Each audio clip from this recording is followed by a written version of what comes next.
TNN Motorsports proudly presents live exclusive coverage of the Slick 50 500 from Phoenix International Raceway, Phoenix, Arizona, the Valley of the Sun. And it is a gorgeous day for racing in the Pacific Southwest. The temperatures in the high 80s, and the line off the interstate to get in here was packed at 8 o'clock this morning. Hi everybody, I'm Mike Joy, welcoming you to TNN's final Winston Cup telecast of 1994. With me as always, Buddy Baker. And Buddy, though Dale has wrapped up the Winston Cup Championship, right behind him, a lot of drivers are still fighting for a lot of money. Well, Mike, it goes all the way back in the top 20 here. There's so much money to be made. So many positions can change in the national point standing. Right now, the pressure's off of Dale Earnhardt, but it's really turned up for the top 20 people in points. And also joining us once again, three-time national driving champion David Pearson. And David, battle among those young drivers is tough too. It is, Mike, especially for the Rookie of the Year. There's Jeff Burton, Joe Nemechek, and also Steve Grissom. They all three right there together. So it's going to be awful close. Now you won Rookie of the Year in 1960? 1960. I did. Of course, now they pay a whole lot more than money than they did then. When I won it, I got a leather jacket from Rigger Ride Shocks and also $200 from NASCAR. But the one thing about him, Mike, I'm sure he's still got that $200 because he don't spend money, as you well know. I'm not going to sit in the middle of you guys and referee all day. What I'm going to do is show you the Haviland update and show you how Dale Earnhardt clinched the Winston Cup Championship at Rockingham. To take the point lead from Dale Earnhardt, Rusty Wallace had to outrun him, but Earnhardt stayed glued to the back bumper of Wallace's Ford through much of the event until Rusty's engine expired, and with it, his hopes for the championship. That left Earnhardt free to run, but he had to work hard to beat Rick Mast here, defeating Mast on the final lap to win the race and his 7th Winston Cup championship. Mark Martin came to Rockingham just 4 points ahead of Kenny Schrader for 3rd in the standings. But Schrader dropped the drive shaft and spent a lot of time in the garage repairing the damage. So with 2 races to go, Earnhardt has the championship clinched. Rusty Wallace, Mark Martin, Kenny Schrader, or Ricky Rudd could finish 2nd in the final tally. The Kodiak Bear, Ken Schrader, actually has 2 races going on here today. He sits 4th in the point standings right now. He could move to 2nd, maybe fall to 6th. That's a difference of well over $150,000. You haven't won in 106 races, Ken. I know you want that, but you got to be concerned about that points money. You had to bring that number up, didn't you? No, I'll tell you what, we're concerned about the points, but the easiest way to get the points is try to win the race. Well, he's got about 1 million miles on this racetrack. He has 8 victories here. He could be a man to watch. Randy Pemberton has more. Well, on row number 2, that's where Ricky Rudd will start his Tide Chevrolet. Ricky, as a first-year car owner driver, has done just about everything he could. He's won a race, he's won a pole, but now he's in the biggest competition of his life, trying to finish inside the top 5 in points. Ricky, how's the car running in practice? Well, Randy, this Tide Ford has run awful good in practice. You know, all we can go by is the watch speeds, and the car seems like it's going to be competitive, but you put all these 40 cars out here together, and I don't think anyone really knows till the green flag drops it, but we think we're good. Okay, good luck, Ricky. Well, Ricky Rudd will be good today. That's my prediction because he runs very well on these short flat tracks. He won a race in Loudon, New Hampshire on a track very similar to this. We'll be back with live coverage of the Slick 50 500 right after this. Final event of the pre-race activities, some of the new pickup trucks that you'll be seeing on TNN all winter long during our Winter Heat Series, taking an exploratory run around Phoenix International Raceway here. Let's have a look at the die-hard starting grid for today's Slick 50 500 at Phoenix. On the pole, Sterling Marlin, 8th career pole and 1st since 1992. Rusty Wallace makes his 4th front row start of this season. 3rd, Bill Elliott, winner of this event in 1989. 4th, 5th place point man Ricky Rudd, won at New Hampshire. 5th, Dale Jarrett, winner at Charlotte earlier this month. And 6th, Mark Martin, defending champion of this race. 7th is 4th place point man Kenny Schrader. Dale Earnhardt won here in 1990 en route to the championship. Brett Bodine, 13th time this year he's had a top 10 start. And Lake Speed makes his best start of the season. In row number 6, Kenny Wallace and Ted Musgrave, a 3-time pole sitter this year. Row number 7, Morgan Shepherd finished 3rd here in 1990, and Jeff Gordon with 2 wins. Row 8, Kyle Petty, 3rd here a year ago, and the 2nd rookie in the standings, Joe Nemechek. John Andretti, 4th in the rookie points, and Darrell Waltrip, runner-up here in 91. Terry Labonte has 2 second-place finishes at Phoenix. Jimmy Spencer, 3 top 10s here. Rick Mast, a career best second last week at Rockingham, and Derek Cope. In row number 12, Todd Bodine, and Harry Gant takes his final ride in the desert today. Row 13, Michael Waltrip and Mike Wallace, his first start here since '91. Row 14, Ward Burton and Bobby Labonte, who had a top 10 here last year. As did Bobby Hamilton and Greg Sachs, who makes his first Phoenix start since '90. Hut Strickland and Rick Corelli, who won yesterday's Southwest Tour event. Steve Grissom third in the rookie points, and Dave Marcus with his 760th career start. Dick Trickle 8th last week at Rockingham, and Jeff Burton the rookie leader. Jeff Bodine, a three-time winner this year, and Ron Hornaday Jr. from Winston West. Rich Bickle and P.J. Jones makes his first start since Daytona in February. Rookie Jeremy Mayfield and Loy Allen Jr. with 3 poles this year. And the Winston West point leader, Mike Chase, takes up the provisional starting spot. You're riding with Jeremy Mayfield, the rookie, and Cale Yarborough's Finger Hut Ford. And now with Derek Cope in the Bobby Allison mane and tail Ford Thunderbird.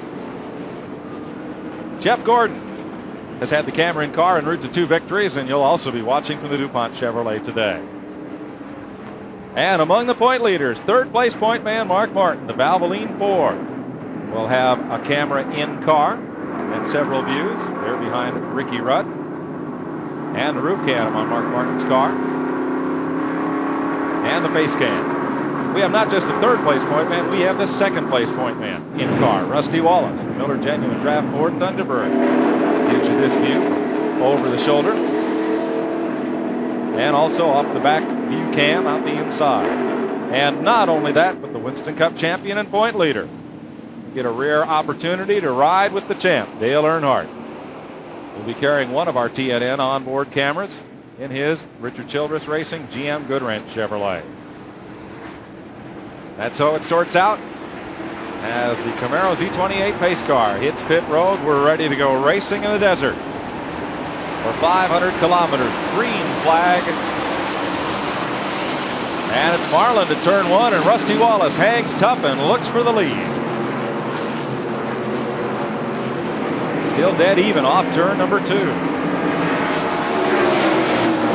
Rudd gives Marlin a little drive down that straightaway into 3. Who will lead the first lap?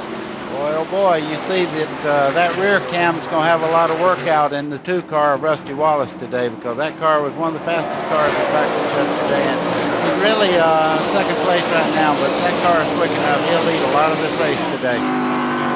Riding with Mark Martin in 5th place behind Bill Elliott.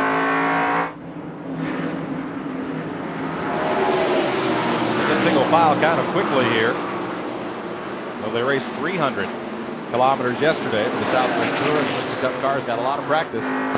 Bill Elliott has a look on the high side of Ricky Rudd, back in line. You see Bill Elliott coming off the race, the corner there, just a little bit higher than the other cars. What he's doing there, he's getting that car a little bit of fresh air. This early in the race, you tend to pick up a lot of junk in the grill and all, so he's really protecting the nose of that car. The story in pre-race was Bill Elliott. Here's Glenn Jarrett. Well, Mike, right before they went to put the car on the line, they found that the engine bearings were out of the race engine. They had to change at the last minute, flush the system. They found a lot of metal shavings in the Oberg ring. It's a totally unknown engine. They didn't get any practice on it, no break-in. Mike Beam, the crew chief, told me he didn't even know who built the engine. It's just one they had on the truck. They don't know about it. They don't know if it'll last all day or not. See Ricky Rudd moving in the second there. Bill Elliott gets up under Rusty Wallace. Rusty's not running quite as well as he was in practice yesterday. He's going to the back right now. Wallace started outside pole, and Mark Martin is underneath him now for 4th place. Here comes Dale Jarrett. That Ricky Rudd is real going. David, I think you're right. The consensus among the TNN commentators, Rudd was a strong choice for today. You know, we were talking about Dale Jarrett yesterday up here in the booth a little bit. He's one of the better short track drivers, and this racetrack, although it's a mile in length, it has a lot of characteristics like a short track. You really have to be able to get your car dialed in, and he's running quite well right now. Front pack is single file, and a gap has developed. Back to that second group. There you see a big gap there as Brett Bodine got into the back of Kyle Petty at turn number 2, and it really split the 2 groups of race cars. There's Ted Musgrave moving on Kenny Wallace. Ken Schrader just ahead. There's Kyle Petty. Got just sideways enough in turn number 2 from a bump from Brett Bodine that it split that pack up just a bit. You know, Michael, through 3 and 4, Earnhardt is all over Jarrett. He just seemed like he can't do anything. Now he's coming under a little bit there. Kenny Wallace is running super good in that 28 car, and late Davey Allison won races here in that particular car. They have a good setup for this racetrack, and I look for Kenny to have a great run today. Here's the battle David was talking about. There goes Earnhardt just out of frame as he had passed, and here goes the lead. Ricky Rudd wastes little time in dispensing with Sterling Well, Marlin. it's turnabout fair play here. Okay.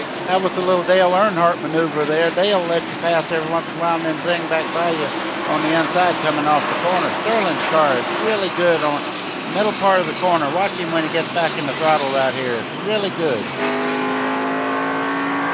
I believe Rudd's got a little bit more than he has coming off of. Of course, he's up on the outside. When you're on the outside like that, you can get a bigger jump coming off. Well, Marlin throws it in there, and here comes Mark Martin. That's 4 cars under a blanket right there. A little rubbing maybe. I'd say Mark Martin's on a mission right now. He can really move up in the point standing, so that every time he moves up, you can hear that cash register going cha-ching, cha-ching. So he's on the move. Martin is 138 points behind Rusty Wallace for second in the Winston Cup payoff. The top 25 drivers at season end share in the over $3 million point fund.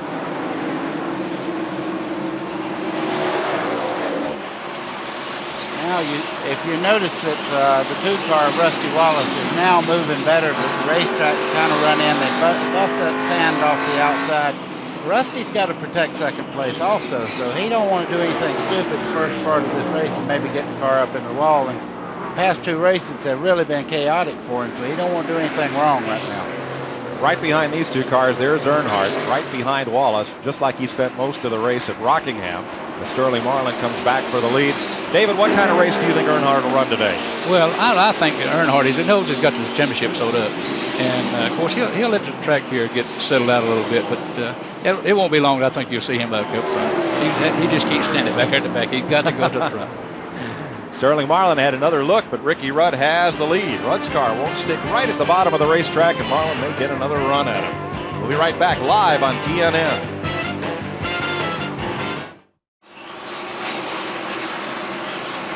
There's Ricky Rudd's lead as things have sorted out, and Bill Elliott is now the second place car. Sterling Marlin is third. Mark Martin is fourth. They're the light trailers. For more information, call 1-800-800-1230, official trailer of NASCAR.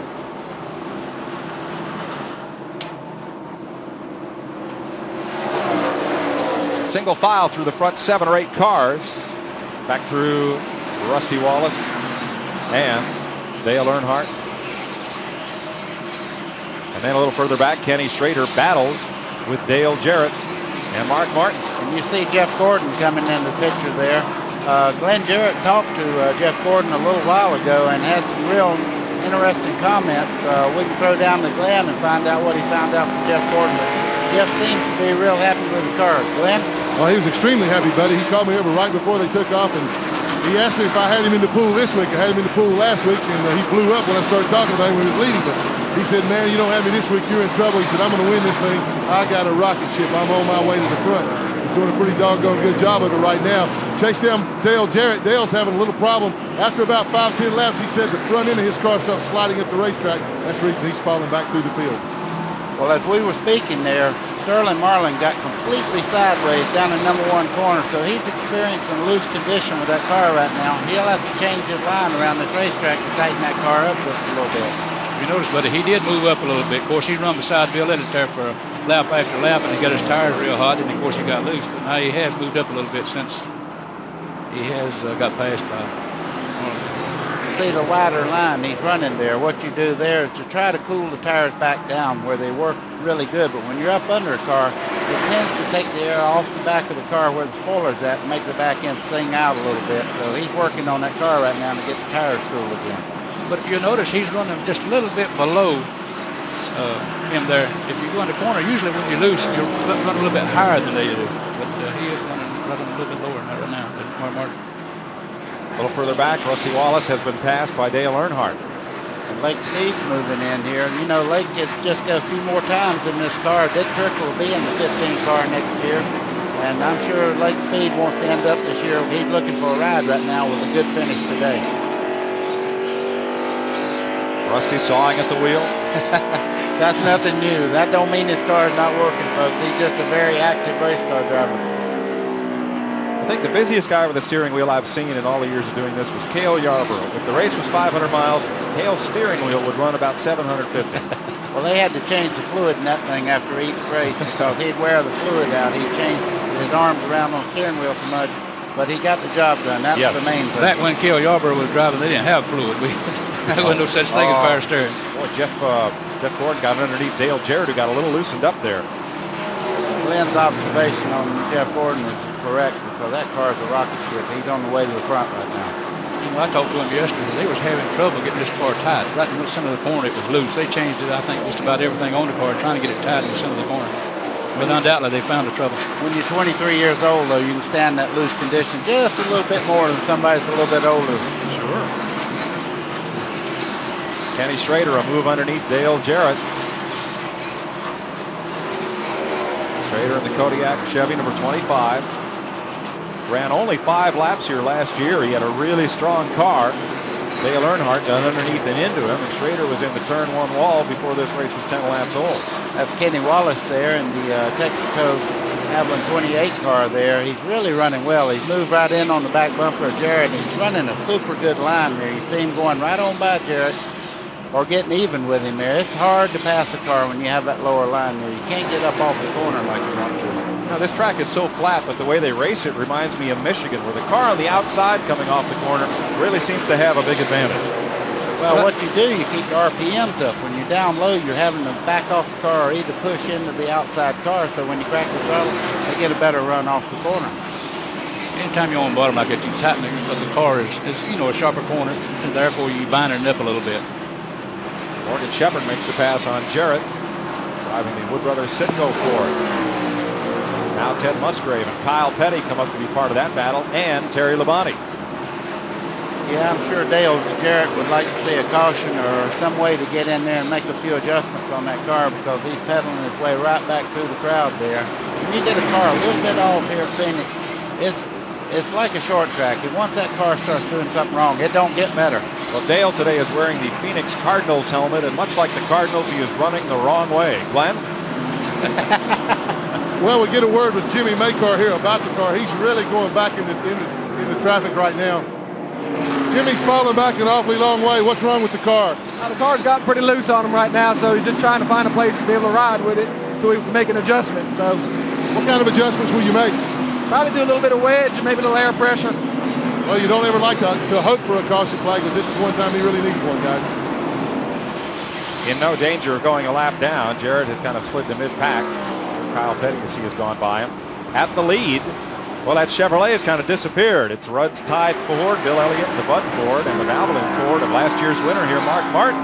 It's easy enough to see what Mark Martin wants to do. You see him up under Bill Elliott there trying to get that second position there. We've been caution-free through these first 27 laps at Phoenix.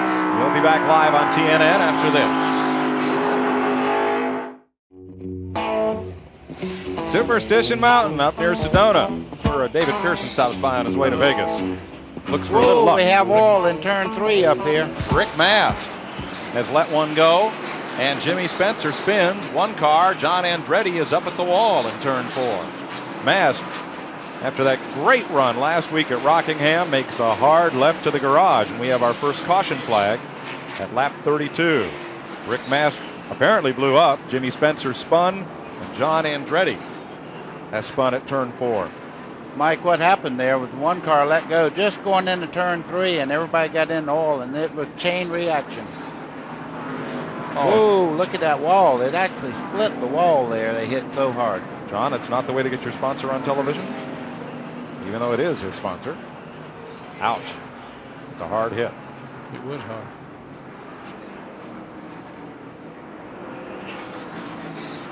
Here's John Andretti. Stop there. That's one of the few times that I've seen a concrete wall broken. Now, up here on David Pearson Ridge, there are thousands of race fans sitting up there watching the view from turn 4 up on the hillside. Yeah, You see, they've terraced that hillside to make it a little easier for the folks. Yeah, they made it easier. Of course, the snakes still crawl there. Well, how many did you catch yesterday? Because I know Buddy Job sent you up there after what you said at Rockingham. I didn't look for those snakes, that's for sure.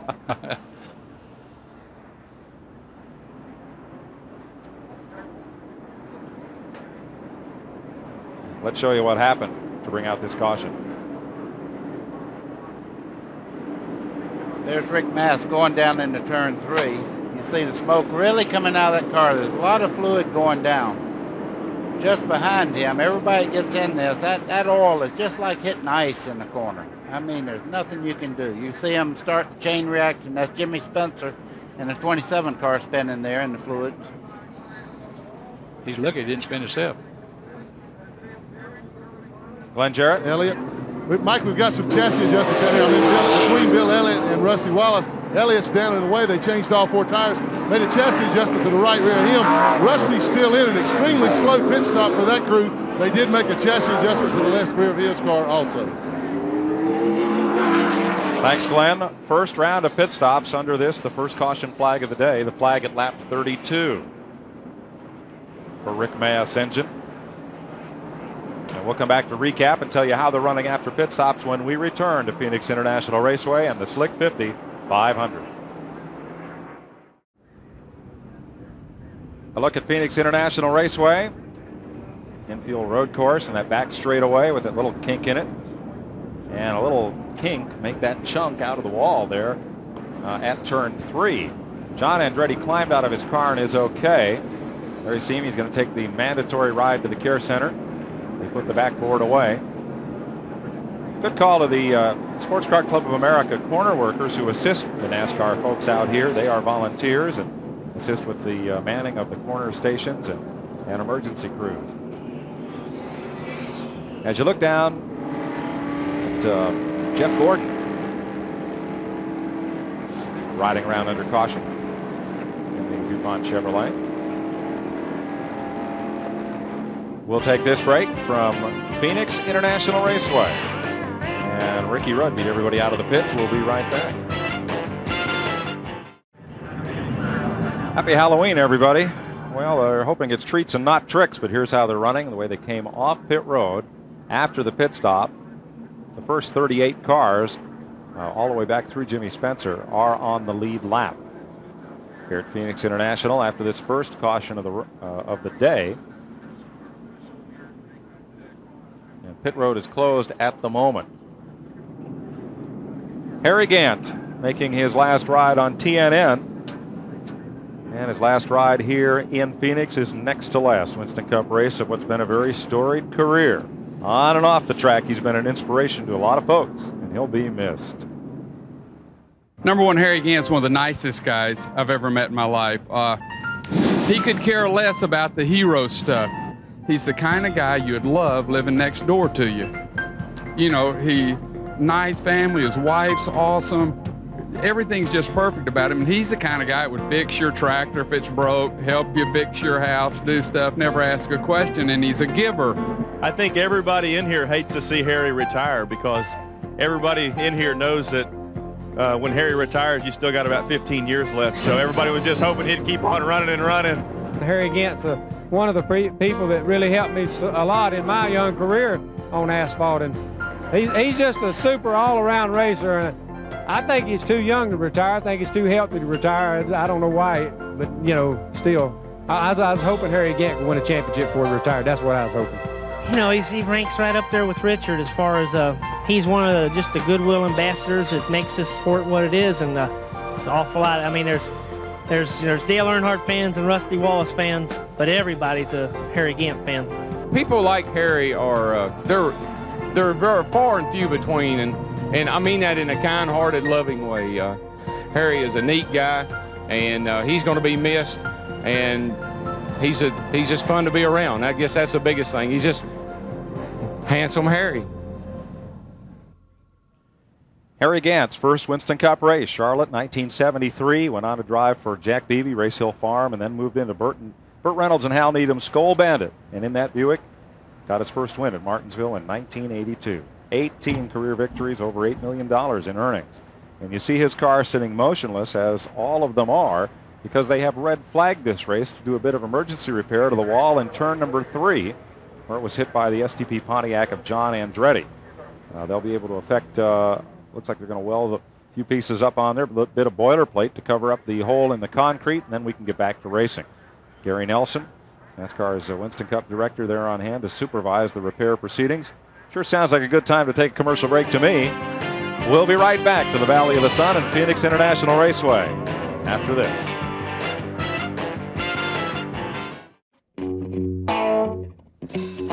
The colors are beautiful here in the Pacific Southwest. If you've never been out to Arizona, this is up near Sedona. And the scenery, the mountain formations, just breathtaking. As has been the racing here at Phoenix International Raceway. It has stopped momentarily because a piece of the rock has been broken. John Andretti got into the turn 3 wall pretty hard, knocked out a piece of it. They're putting up some boilerplate right now. Now, Joe Nemechek's car is on pit road with a hood up. They can't work on it during the red flag, but they can certainly look and see what's wrong. There's Greg Sachs standing there pointing inside under the hood. And let's go down to pit road there. Well, Joe, all the drivers getting out of their cars. You as well. You got the hood up on yours. You've already lost a lap. What's the problem? Well, I'm not real sure. Something's happening. We're getting a lot of backfiring, and it seems like it's getting worse and worse the more we run. The Meineke Chevrolet's working good. Car was running. We were just trying to bide our time, and we ran real good in yesterday's last practice. But when it starts blubbering coming off the corners, you're starting to have problems, and it's getting worse and worse. And if you can't get that forward bite out of the corner, it's not going to take long for they're all going to go around you. Well, you got plenty of time to think about it right here. Yes, unfortunately it's red flag, so we can't work on it. So our hands are tied. But we'll get our heads together and get all of our spare parts ready and be ready to go when the caution comes back out. Good luck. Mike Joy, seemed like there were a problem down there in the 23 pits of Hut Strickland. What do you know about it? Yeah, right in front of us in Travis Carter's pit, Barry Swift, the right rear tire changer, coming back over the wall after the pit stop. As you see, Hut Strickland injured his leg, perhaps broke it. He's been taken to the infield care center for observation and treatment, and it's been a tough week for that team because last week at Rockingham, after finishing third in the annual pit crew competition for NASCAR, the Unocal 76 pit crew competition, Johnny Townsend, the front tire changer, sustained a heart attack when he got home from Rockingham, and he's resting and watching our show, and I know he wishes he was here. So Travis had kind of a tough week. There's Hut Strickland. Probably going to find a little bit of shade here before we get back for racing. Let's take another break from Phoenix International, and we'll detail some more of the stories and what's been going on the Winston Cup circuit when we come back.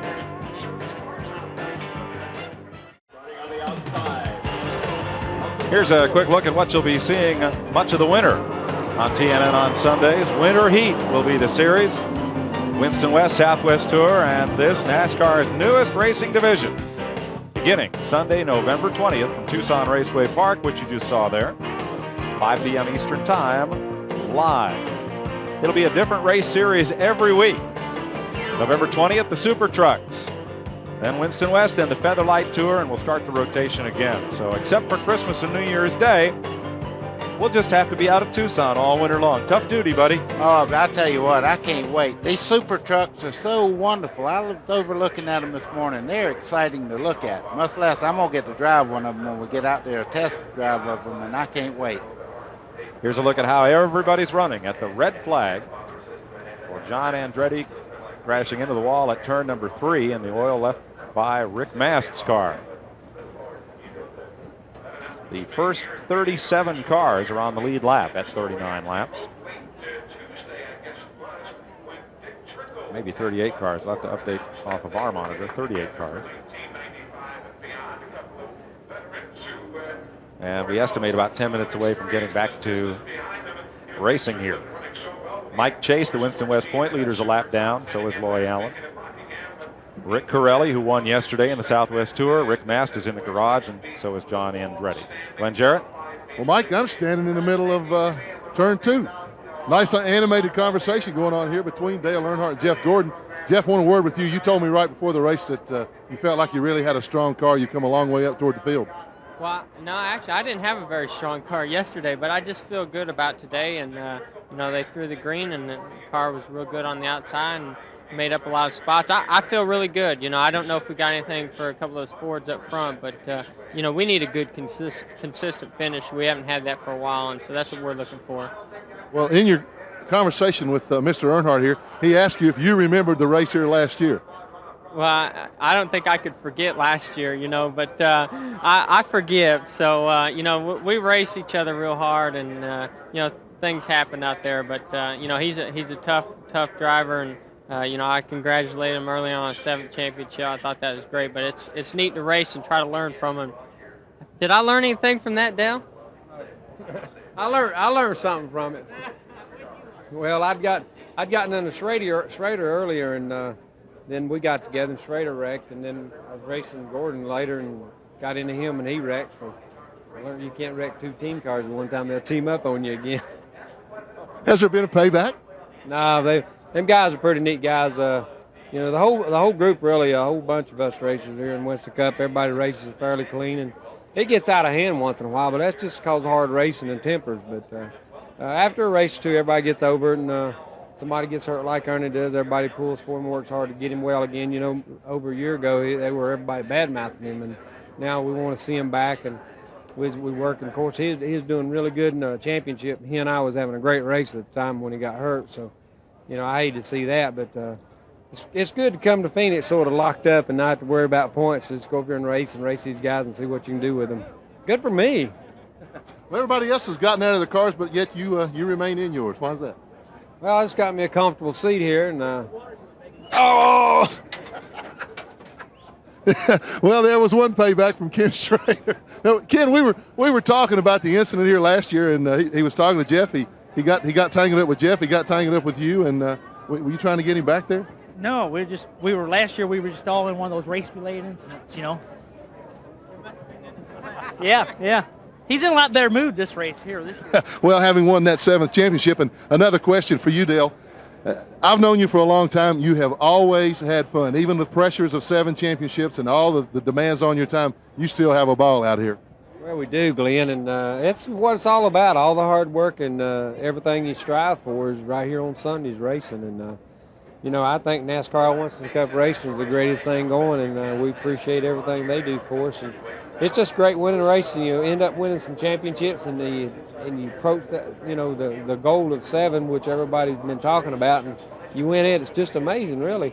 But the thing about it is, we got a lot of time left in our career, and we're looking forward to trying to win the next one, and that's what's, you know, next as far as next year. But we want to really let this one soak in and enjoy this one throughout the rest of this year and in New York, and then start working on next year. We're going to work on next year a little bit next week in Talladega, do some testing with the Monte Carlo. So we're looking anxious to see what happens there. Well, I went to the press conference yesterday. I didn't realize all this happened. You went out to celebrate a little early, doing some hunting in New Mexico. You and Richard Childress. Tell us what happened out there. We had a great time. We bagged two nice bull elks and rode the horses quite a bit. Had a little bit of a horse wreck. Richard fell off the mountain with a horse and went about 50 foot down. And luckily, the pine tree caught both of them, so they made it through the deal. And then later on, we were climbing out on some rocks and stuff and looking for elk, and he fell off a big rock about 13 foot. So, you know, he had a little bit of a rough time. He was a little sore, but still, we're in good shape, and we had some fun. We're looking forward to the rest of the year here, and, you know, I want to wish everybody a great holidays this year. It's going to be a good one for us with the championship and everything in New York coming up, but I wish everybody a great holidays and, you know, just to enjoy it here. True competitor, true champion, Dale Earnhardt. And there's his car owner and true friend, Richard Childress, who said he's a lot sore. Childress described what happened. He said, we had a big horse wreck in New Mexico. Dale Earnhardt has won 6 of his 7 championships with this Richard Childress team. What makes this combination work so well? They call them the Flying Aces. The key to this crew's success, longevity, consistency, because few of these faces have changed since their first championship in 1986. Their competition says those long years together is the key. They've had engineers in and out, and they've had tire changers in and out, but the biggest thing is that the core of people that was there 6, 8, 10 years ago is still there today. And they're happy and they're not looking, and they don't seem to be able to be swayed by money offers from other teams or some kind of glory deal that's going to happen or the latest hot lick setup that's got to go on. They seem to understand what all of us need to know about Winston Cup racing. It's about consistency. They're wonderful. They're a great crew, and they've done a good job. I mean, they've been, the car hasn't broke, and they did a good job keeping it together, and Dale's drove the car really good, and they're a talented bunch of individuals. And if the rest of us would just quit jumping around and try to get a good group together and make sure they stay together, I'm sure all of us that are trying to outrun that 3 will do a lot better. Well, you know, everybody says that we talk a lot about Dale Earnhardt, but if you go to a ball game and a guy throws a no-hitter, it's hard to talk about the guy that's playing second base. And I tell you, Dale Earnhardt is a true champion. We're proud of him, but T&N's proud of all these drivers, not just Dale Earnhardt. Add to that list John Hester, not one of the overall guys, who's been with Richard Childress 18 years. Wow. Quite a program. Let's go down to Randy Pemberton. Well, you talk about the cohesiveness that Richard Childress has put together with Dale Earnhardt's team, and your team, Jeff Bodine, would have to be considered in that light. You have won a championship. I'm sure you'd like to win a lot more, but you have the nucleus to do that. Well, we do, yeah, we think so. Hasn't shown sometimes this year. We've had a lot of did not finishes. That's hurt us this year, but we're working on next year right now. The car's been running really fast here lately, and you know, if we can keep everything together, figure out how to do that, stay out of trouble, we can have a championship next year. It's never easy. Earnhardt will tell you that, and I wish Schrader would come down here and put some water on me. I'm a little warm out here in this Phoenix sun. What about the car today, Jeff? We generally see you at least going to the front. You have broken a couple of times, but you seem to be middle of the pack. What's the deal? Well, hey, we started 37th, so we've come a long ways. We had a great pit stop, but the car was working pretty good. A little tight. It didn't want to turn good in the corner. Made some adjustments. Maybe it'll be better, but really probably run a little better than we thought we were going to run. So hopefully these adjustments will help. Sitting here watching the Cowboys and Indians on a mountain over there, everyone seems to be enjoying the race. This little delay here, of course, isn't good, but you got to fix that hole in the wall and pass that fence up down there in turn 3. I hope nobody got hurt down there. Need to say hi to Matt and Barry. They're back home on the East Coast watching the race. Hope you enjoy it. Everybody was okay but the wall. One other thing I want to ask you, what about the sun here? Yesterday they had a Southwest Tour race, and it seemed like as that sun begins to set, it becomes difficult on you guys to see. How do you prepare for that? Well, we have a lot of tape on the windshield down just above our vision line, so we can at least be shaded from the sun for that last very possible minute. This delay isn't going to help because that puts us later in the afternoon when the race will get over with, and that sun just keeps setting. So I like to get started because it's going to get bad out here coming into turn 1. You really can't see. You just guess where you are. Okay. Good luck today. Thanks. Jeff Bodine. All these guys need is lounge chair and some lemonade. Boy, oh boy. I tell you what, when you get your adrenaline up and you're ready to race and have to stop like this, that's what you really want to do, because you really have to calm yourself back down and realize you still got a race to win here. Kenny Wallace walking around and directing on pit road. For anybody out there that sees the little black patches on these people's ears, they don't have problems with their ears or anything. They wear earplugs in there. You can see the lines coming off there. That's how they can hear the pit crew and converse back and forth. So they have to put that over, or it could get cocked a little bit sideways and hang up in your helmet, give you a lot of problems. So they tape their ears like that. Let's show you what happened to knock this hole in the wall. Rick Mass goes up in smoke, and everybody else has to drive through that going into turn number 3. Some made it through, some didn't. Mike, that's not a drop valve there. That's when that's when it sounds like you got your arms full of stove wood and you trip down a step. Everything goes to the bottom, opens up to the bottom of the race car, and that oil's everywhere down there. And Rick Mast, who nearly won last week, is the first car out of the race this week. There's Darrell Waltrip, little limp in his step after he took a hard shot into the Rockingham wall last week. He gets set to climb aboard. Says he's feeling okay. Still got a little bit of limp, though. The drivers climb aboard. We'll take one last break before we go back to racing here at Phoenix. Glad you're with us today, live on TNN. We'll be right back. Drivers are back aboard their cars as we get set to go here at Phoenix. Years ago, NASCAR didn't have the ability to repair retaining walls as they do now. The 1958 Southern 500 at Darlington, Eddie Pagan busted through the first turn wall. And a short time later, Eddie Gray sailed through the same opening. And when Jack Smith bounced off the wall, the remainder of the race was run without a guardrail in turn number 1. Ooh, I wouldn't even want to think about doing that. No way. That thing's too high on the backside of that thing. Thanks to Greg Fielden, our historian, who went through the history books for that one. There's Greg Sachs climbing back aboard. And you see that tape over the windshield to make a very narrow eye port down low in the windshield. What happens? This track becomes very difficult late in the day because the billboards and the VIP suites in turn 1 really put that whole end of the racetrack in shade. And had this race been run from green to conclusion without this red flag, I don't think we'd have to deal with that. But now we may.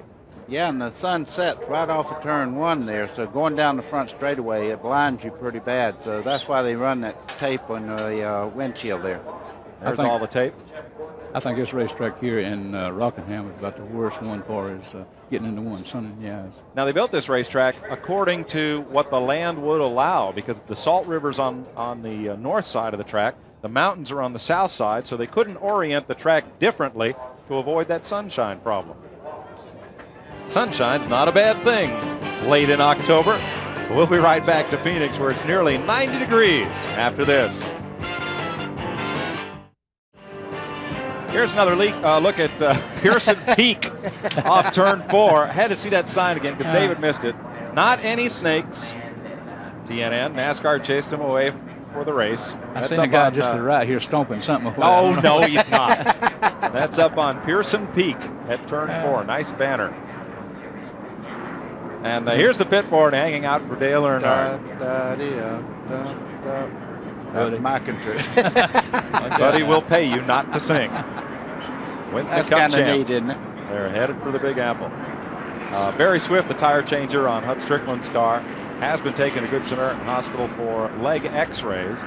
He injured that leg climbing back over pit wall. He is otherwise okay. And they're going to take him for x-rays as a precaution. What's that, a 25-minute red flag for the repair to the wall up in turn number 3, which came off the first caution flag of the day. Pearson Peak. I have to tell Buddy Joe about that. I think that'll stick. I hope not. Well, I hope not. Napa, we keep America running. Napa shows you how they're running as we get set to go back to green. Ricky Rudd first in and first out of the pits. Mark Martin, Bill Elliott. As you look back through the field, there are 38 cars on the lead lap.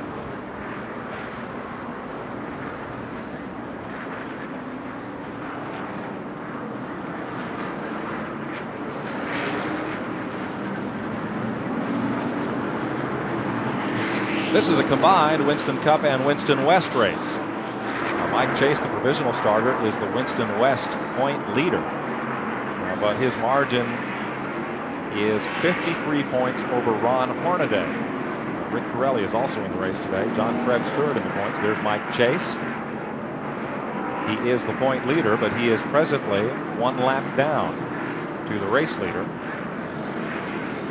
Ron Hornaday, the runner-up, could win that championship as well. 53 points back. John Krebs did not make the field. Jeff Davis is here. He's going to have a race truck for Tucson. And Doug George. Now there's Ron Hornaday at 1,942 points, 53 back. So we'll have that race within a race today. We're going green this time as Ricky Rudd hauls them down the front straightaway. Mark Martin, Bill Elliott, Dale Earnhardt. We're back to green at lap 42. Boy, Rudd wastes no time in taking off. I guarantee you, it's very important to get a good start here because the racetrack's very narrow. And you want to get that preferred line getting in the corner. If you get a bad start, somebody jumps up under you and takes that line away from you. It's hard to keep the lead. Jeff Gordon got a good pit stop. He came out in 6th place behind pole sitter Sterling Marlin. And Terry Labonte's come from 19th starting spot up into the top 10. You know, Mike, I talked to Terry Labonte yesterday, and he felt real good about his car. He even told me, he said, I just messed up qualifying, and I really believe that I could have sat on the pole if I just hadn't messed up. So his car is definitely looking real good. We're riding with Jeff Gordon right now. Boy, that car is handling perfect. His hand never moved on that steering wheel. It was very smooth all the way through the corner. Kenny Schrader, Lake Speed, having one of his best runs in the Bud Moore Quality Care Ford. And right there is Terry Labonte. And the Kellogg's number 5. Kenny Wallace right with him. Labonte, one of the 3 best road racers in NASCAR, which would also make him one of the sport's best flat track drivers as well. Well, Ricky Rudd, Wallace, all those guys are so good on these flat tracks. That's what they were brought up running on. And Terry Labonte's good anywhere. I mean, they call him the Iceman because he's really, really smooth and cool under fire. Second place battle. Bill Elliott going into the corner had a look underneath Mark Martin. Mark gives him enough room, but I believe Bill's going to get right up the side of him. Just inching his way up. Now you notice that Bill he took that low line, but he had enough race car to make that pass. He got off the corner good, so that car is really hooked up and forward right. It looked like he wiggled a little bit there coming off the corner, like he was a little bit loose. Of course, if he's loose coming off, he can actually run fast. Back at 12th place, Morgan Shepherd. And the Citgo Ford battles the Miller Genuine Draft Ford of Rusty Wallace. David, you go have to quit that. I jumped right out of my seat. They're running awful close there. They just about got into each other. They just about got 3 wide. Here comes Kyle Petty down to the bottom. You see Rusty say, no, wait a second here. We don't want to make this 3 wide yet. That's some of the hand signals you get. That's the polite ones that you get when they reach out like that. Let's don't do anything yet. It's early in the race. Buddy, why did you ever do that? I did, David. You just couldn't see me. Here comes Kyle on the bottom. You see the hand out the window. Now he's waving. No, you don't have time to make that pass. Let's don't make it 3 wide. You know, that's real important to trust that guy on the inside to be smart enough to understand what that hand signal means. Because a lot of people, they think he's waving them to come on and get up there. It looked like that's what he was doing, really. He was doing his hand. But, I don't think so. Sure looked like Rusty didn't look like he was going to anywhere near clear Morgan by the time they got down to the corner, and might have thought he was going to get pinched. The 3 of them had gone in there. I don't think 2 of them would have made it out. Probably just the one on the outside, on the inside. You know, we were talking about Jeff Gordon. He's the 6th car in this line coming through here. Everybody's chasing right now Ricky Rudd. That car is doing really well, but they're closing in on him. We're going to have a tremendous battle, but Jeff Gordon kind of broke into this pack right here, and he's the type of driver, it don't matter whether the car is absolutely perfect or not. He has enough flat track experience in the sprint cars to really manhandle that car around the racetrack. He's very good at what he does. Second place car of Bill Elliott. Randy's in his pit. Well, Mike Beam sitting here talking to Bill, and he's also got the watch on Terry Labonte. I guess he's coming. Trouble, turn 2. Fast right now. Watch it, Mike. One car is in the fence at turn 2. It is Greg Sachs. Yeah, it was Greg Sachs. I didn't see what started that, but he looked like he's got it in gear and he's back underway. A lot of damage to the left rear corner of that car, though. Lap 50 is this second caution flag of the day.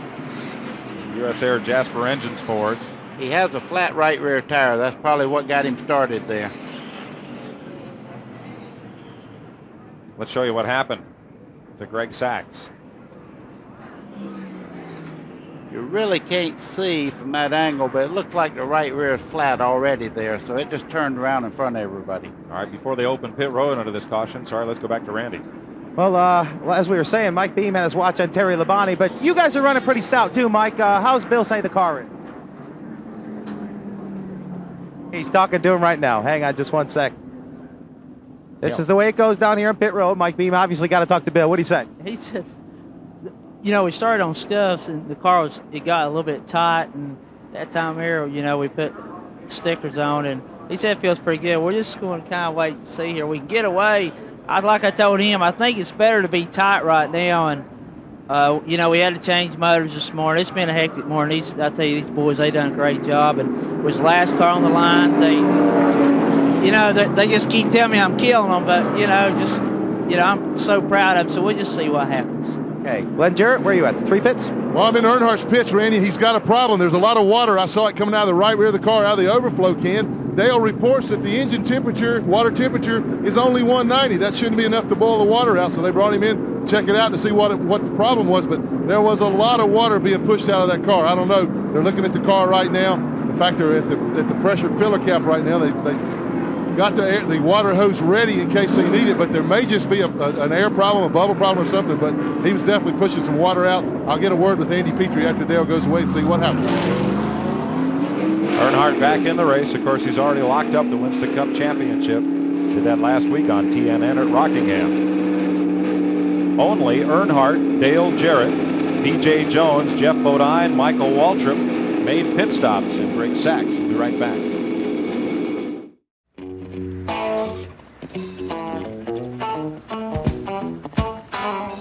Another look at Superstition Mountain. I know David Pearson's not superstitious, but he would never let anybody walk in the pit of his race team wearing green. Well, no, I wasn't really superstitious. I just didn't think they'd change it. That's what Okay.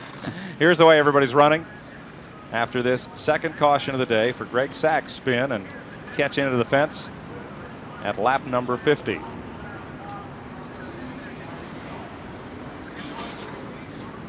Glenn Jarrett is still in Dale Earnhardt's pit. Glenn? Well, Mike Dale came back in that time for a 4-tire change, and they fueled the car up. The last time in, when they raised the hood, they did not find anything under the hood in the pressurized water system. Everything was okay there. I heard a conversation between Richard Childress and Andy Petrie, and they suspect that they may have a cracked cylinder head. They're not sure. They don't know positively, but that's what they're fearing right now. That'll be a long day for them in this hot sun. Randy? Well, I'm sure Rusty Wallace and Buddy Parrott and the crew don't know that, but if they did, it would be one race too late for their chase for their championship. But as far as Rusty Wallace is concerned right now, they're not right where they want to be. Rusty came over the radio and said, if everybody pits, I got a couple of changes I want to make. It doesn't look like it's going to happen right here. He wants to drop about 2 pounds of air pressure out of the right rear and take a round of bite out of the car, just trying to tighten it up just a little bit. So Rusty just not perfect right now. Thanks, Randy. Boy, you don't make your own luck, but it sure is funny where it falls some days. We'll see. They're putting a little speedy dry down around the racetrack here on the front straightaway as we have a look at Mark Martin riding around the Valvoline Ford, and we do have an opportunity here to get a word with him. Buddy? Mark, this is Buddy Baker up at TNN. How's everything going out there? It's going great so far, buddy. Valvoline car's working good. We had a good pit stop. We just need this thing to go green for a while. Yeah, it looks like you got a game plan and you're going up to the front right now. I know the points are a real thing right now, but you're doing everything you're supposed to do. The car looks good. Thanks, buddy. If this thing will go green for 50, 75 laps, I think we can get to the front. But, you know, we can't do it in just a few laps. Okay, partner, we're going to leave you alone and let you go back to work. Working the second caution of the day, we'll be back with Winston Cup Racing Live on TNN after this. Today's exclusive coverage of the Slick 5500 on TNN is brought to you by Ford and your Ford dealer. Have you driven a Ford lately? Welcome back to Phoenix. Our 800 number is open today for you to call in toll-free your questions about today's race, 1-800-451-7331. Gail from Kentucky called, said she saw Jeff Gordon's car in Kentucky yesterday. How could that be? Well, they got more than one show car. That's how it can be. This car has been here all week getting ready for this event. They have show cars that go all over the country, but they are authentic. They have about 10 race cars that they use. This is one of them, and I'm sure that you saw another one identically painted out there in Kentucky. Let's go down to his pit. Randy Pemberton is in Jeff Gordon's pit. Well, no question about it. This is one of them. It's running pretty good, but Ray Evernham and Ray are having conversations, and he's also a little bit concerned, Jeff, is that Terry Labonte is going to scoot underneath him and go on, but they're going to, Ray Evernham said, let him go and just jump in line and follow behind him. About everybody down here has the watch on Terry Labonte, guys, and Jeff Gordon's team is another one. They are two of the quicker of the Chevrolet cars in this race. You know the troublesome part about this? We all love old Terry Labonte, but you know who picked him at dinner to win the race? And I hate for him to be right about anything. Mr. Pearson. Oh. Featherlight Trailers sponsored yesterday's Southwest Tour race, bringing these aerial shots. Steve Portengay, the Featherlight Southwest Tour champion for 1994.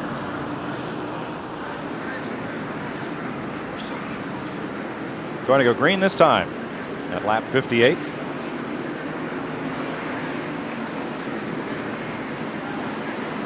Ricky Rudd, Bill Elliott, Mark Martin, Sterling Marlin, Jeff Gordon, Terry Labonte, Kenny Schrader, Lake Speed, Ted Musgrave, and Kenny Wallace, the top 10.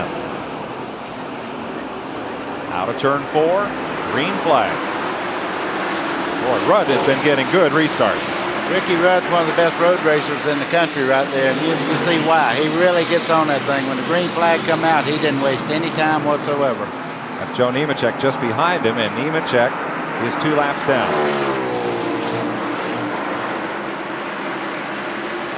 I understand that Ricky Craven might drive the 41 car next year. An announcement is expected Thursday on that. Well, done it early then. An official announcement is expected Thursday. Mike, how would you like to tell David? Now, I'm going to tell you something, but don't you mention it, okay? You see, Joe Nemechek, he's now only 1 lap down. He did make up 1 lap on the leader, Ricky Rudd, there. He made the pass going into turn 3 just a second ago. Mark Martin right on Bill Elliott's bumper. He was right up against Ricky Rudd. Front straightaway. You know, you heard Jeff Gordon say he wasn't that great in practice yesterday. I thought he looked pretty good. He was out there with some mighty strong competition out there, and he was making moves in the corner. When you see a car go in wide and come underneath somebody and pass them in one corner, they're pretty stout, and you see him in the frame there. 24 cars flying. Here comes Labonte right behind him. 6th place. You know, Mark Martin on the in-car radio, he sounded a little, well, he sounded down. He sounded like a kid at about 11:45 at school saying, is it time for recess yet? I want to get out there and go play. I'm tired of just sitting riding around. I want to go. Well, you know, Mark is right now in a position that he's got to go for everything and try to win races and do as much as he can to move up in point standing. And the worst thing is downtime. When you're ready to go, you're ready to get with it. Well, just like he said, you know, right now his car is a little bit tight, and he can run right on bottom. And that's the reason he wants these long runs, just so that the tires get a little hotter, get a little bit looser, and then he can run. Randy Pemberton? Well, talking a lot about Terry Labonte, of course, everyone having to watch on him. This car that he has here today is the same identical car that he won in Richmond with. So it's a car that will run on a similar track, obviously. And he's still going to the front. He was as far as back as 21st on lap 10, and now he's ready to dog Jeff Gordon for 5th. So Terry really on the move. It's not going to be long before we see Mr. Rudd with some company there. Bill Elliott's been strong all week. He's up under Ricky coming off turn 2 now. That car is extremely strong. They touched just a little bit there. Ricky recovered and kept the lead. Interesting. 3 Fords and then 4 Chevrolets. Bill's coming down there now. I believe he's got a Mustang, buddy. Looks like he's got too much horsepower for him up at straightaway. That's the fun thing about this racetrack. You say, oh, he's got him passed, and then no, he doesn't. But he's definitely going to get him. You can bet on that. Mark Martin, see the telemetry on his car as he gets out of the throttle at about 8,300 RPM there. Ooh, 8,700 down the middle part of that straightaway just then. That's a lot of RPM. That's the reason he's running so strong coming off that corner. He's got the gear to do it. Boy, great view of the battle for the lead. Martin's car owner, Jack Roush, has a new toy, a P-51 Mustang fighter plane from World War II. Boy, there's fighter plane action right here. Look at how these two racing side by side has brought the rest of the pack right up to them. You see Jeff Gordon there in 4th place on the outside. He's moved right up into the chase for the lead right at the moment. That car is a rocket ship.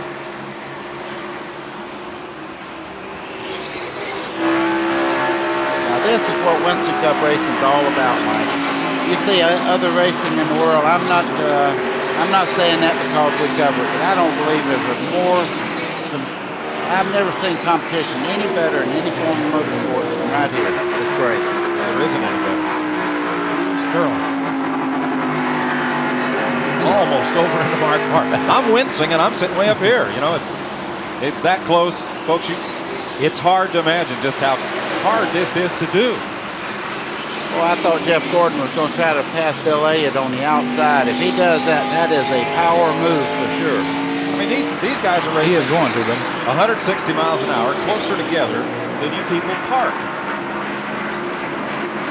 I don't know. I've watched you park before. We get nasty notes from where you park. You know, Sterling seems like he wants to go on too. They're pulling him up a little bit. Well, that's the strongest move I've seen in the race yet. Jeff Gordon actually passed Bill Elliott on the outside in the middle of the corner. That is something strong. Well, now you see why there was a line to get in here since 8 o'clock this morning.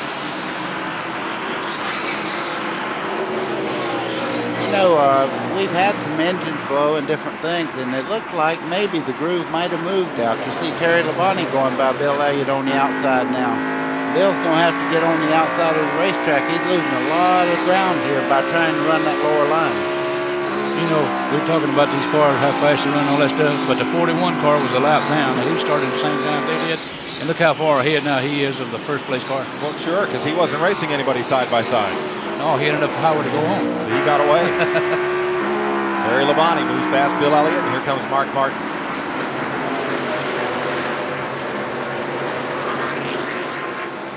You know, it's a lot of fun to race with somebody like Terry Labonte, too, because you put a lot of confidence in the people you race with, and he's the type of driver, if he's up under you, you don't worry about him doing something foolish or knock you out. You very seldom see him ever make a mistake. That's true. That's the reason, you know, I told the guys a few weeks ago that I hated to run with Buddy Baker. You never know what he was going to do. Right. He'd always keep me messed up. Here's Kenny Schrader battling Ted Musgrave and Lake Speed. Schrader, one more ride with Kodiak Green, and then the Budweiser sponsorship moves over to that team next year. And that blue number 15, the Lake Speed, is aboard. Dick Trickle will drive that next season. Trickle's really excited about that. Terry Labonte has just moved up into third place. He is coming. This race is for 7th right here. See Lake Speed in there. Lake right now is hunting a ride, and I guarantee you there's nothing he wants more than get plenty of recognition here, because there's a lot of cars that are going to become available. He'd like a seat in one of them, because he is leaving the 15 car at the end of the year.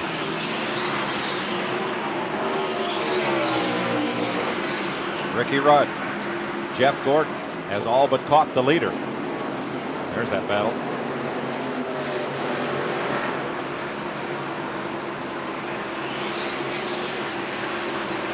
Kenny Schrader battling to the outside of Ted Musgrave. Still looking for his first win of the season, but nonetheless, it's been a good, strong season for Kenny. It's been a real good year. You know, teams showed so much more consistency. I haven't ran into everything that seems like I used to always run into stuff, and we didn't get no wins yet. We got 2 shots left here, and we're working on that hard, but we're 4th in points, got a shot at 3rd. It's not been a bad year.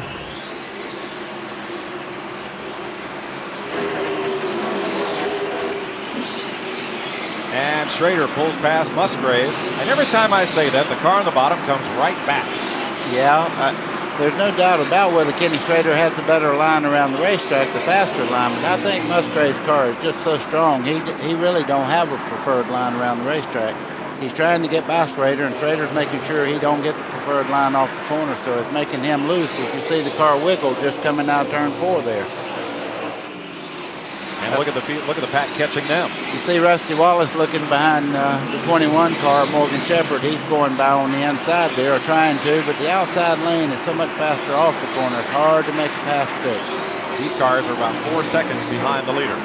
You noticed Rusty's car, he was sticking so good that he went down on the apron going into one there. There he is again, right down on the apron. His left side tires is below the yellow line. Look at him fight. It might be that he's pushing a little bit and he's running down on the flat and get the car loose just so it will turn. Here comes Lake Speed on the outside of Musgrave. They still hadn't settled this decision between 25 car Schrader and Musgrave. I think Musgrave would love to be on the outside right now. I think he could go on.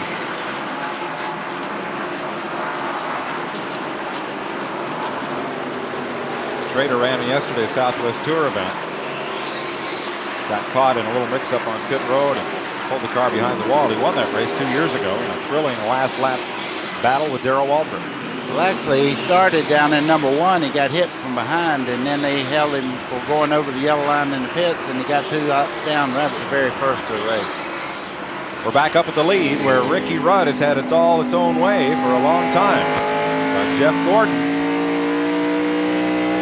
and Terry Labonte are right there. Now you see the 41 car, Nemechek, he made up that lap, but Ricky Rudd is so smooth, so consistent. They're starting to reel him in now, but they have a lot of company there. The first 3 cars in this race are absolutely welded together. Earnhardt on pit road, under green. Bad sign.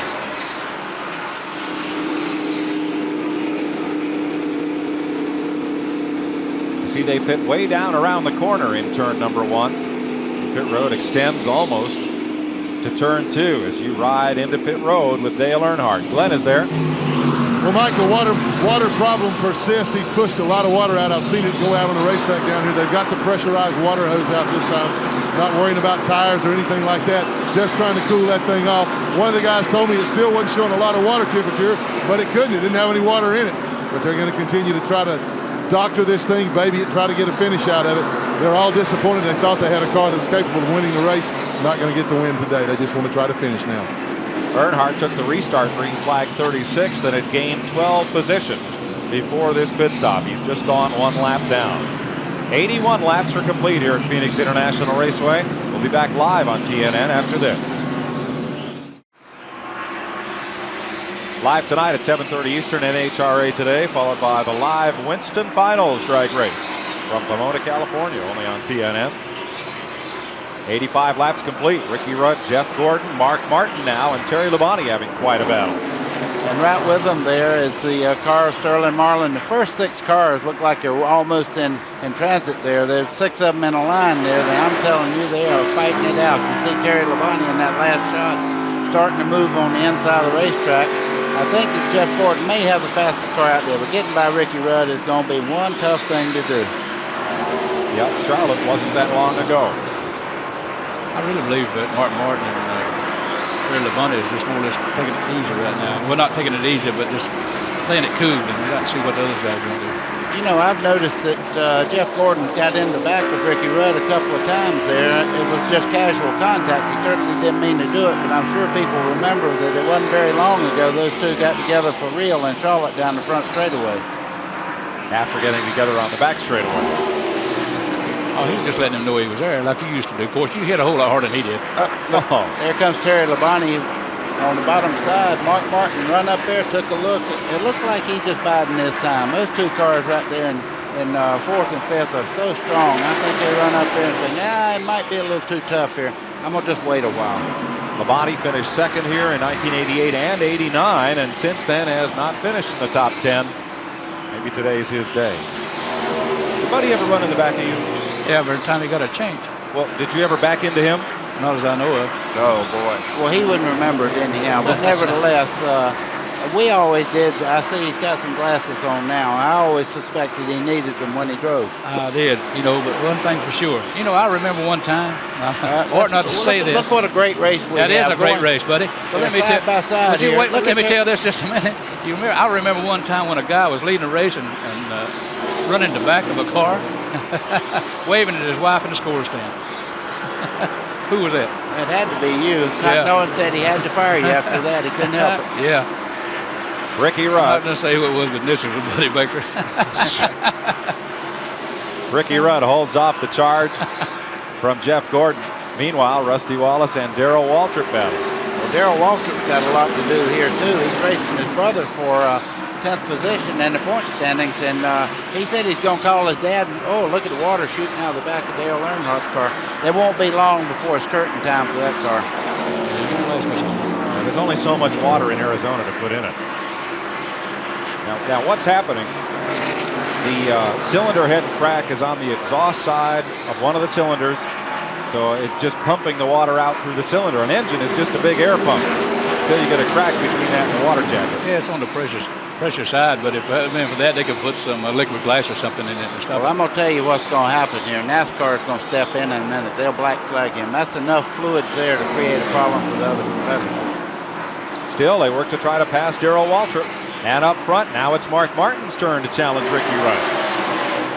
Boy, I think they're flexing their muscles right now. I think everybody's just going to go give him a little try. And as you can see, Ricky Rudd's up to the measure there. He comes off the corner and regains the lead. Well, they're flexing the muscles. Look at the bicep on that one. Yeah. You see Ricky, Labonte going under Bill Elliott there. they've been racing side by side. The 5 car's been all the way up to the lead almost, and then he'll slip back to about 5th, and he'll make another run on him. He's got a lot of race car you hadn't seen yet. But you know what's funny about this? Oftentimes we'll see cars race side by side, and the drivers are using up the race car. Here it doesn't look like that's happening. Well, anytime you're under a bunch of cars like that, you got to pinch the car down, and it has to wear the tires a little more than if you're making a wider line through the corner. Elliott up high, Labonte on the bottom. Usually if you're tight, you can run closer on bottom up there, you know, then if you lose, you get higher. And you can watch him go through the corner. If this guy is kind of on the outside of the guy that is following, he's a little bit loose. Oh, we have trouble. That's Harry Gant. And Brett Bodine at turn 4. That will bring out the caution.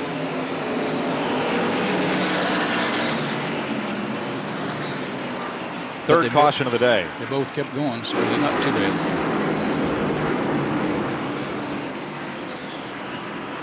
Little right front damage there on Bodine. Show you what happened here with Harry Gant and Jeff Harry's Bodine. loose already. I don't know whether he had a little help there. You see Bodine getting on the brakes hard. He got in the back of Bodine there and just pushed him just a little bit. It was just a chain reaction thing. I don't know what happened to Harry to get him sideways. That's very unusual to see him lose ground. Somebody might have tapped him on the left rear corner. Well, it was Brett Bodine just behind Gant and Todd Bodine just behind Brett. And it looks like everybody will be able to continue.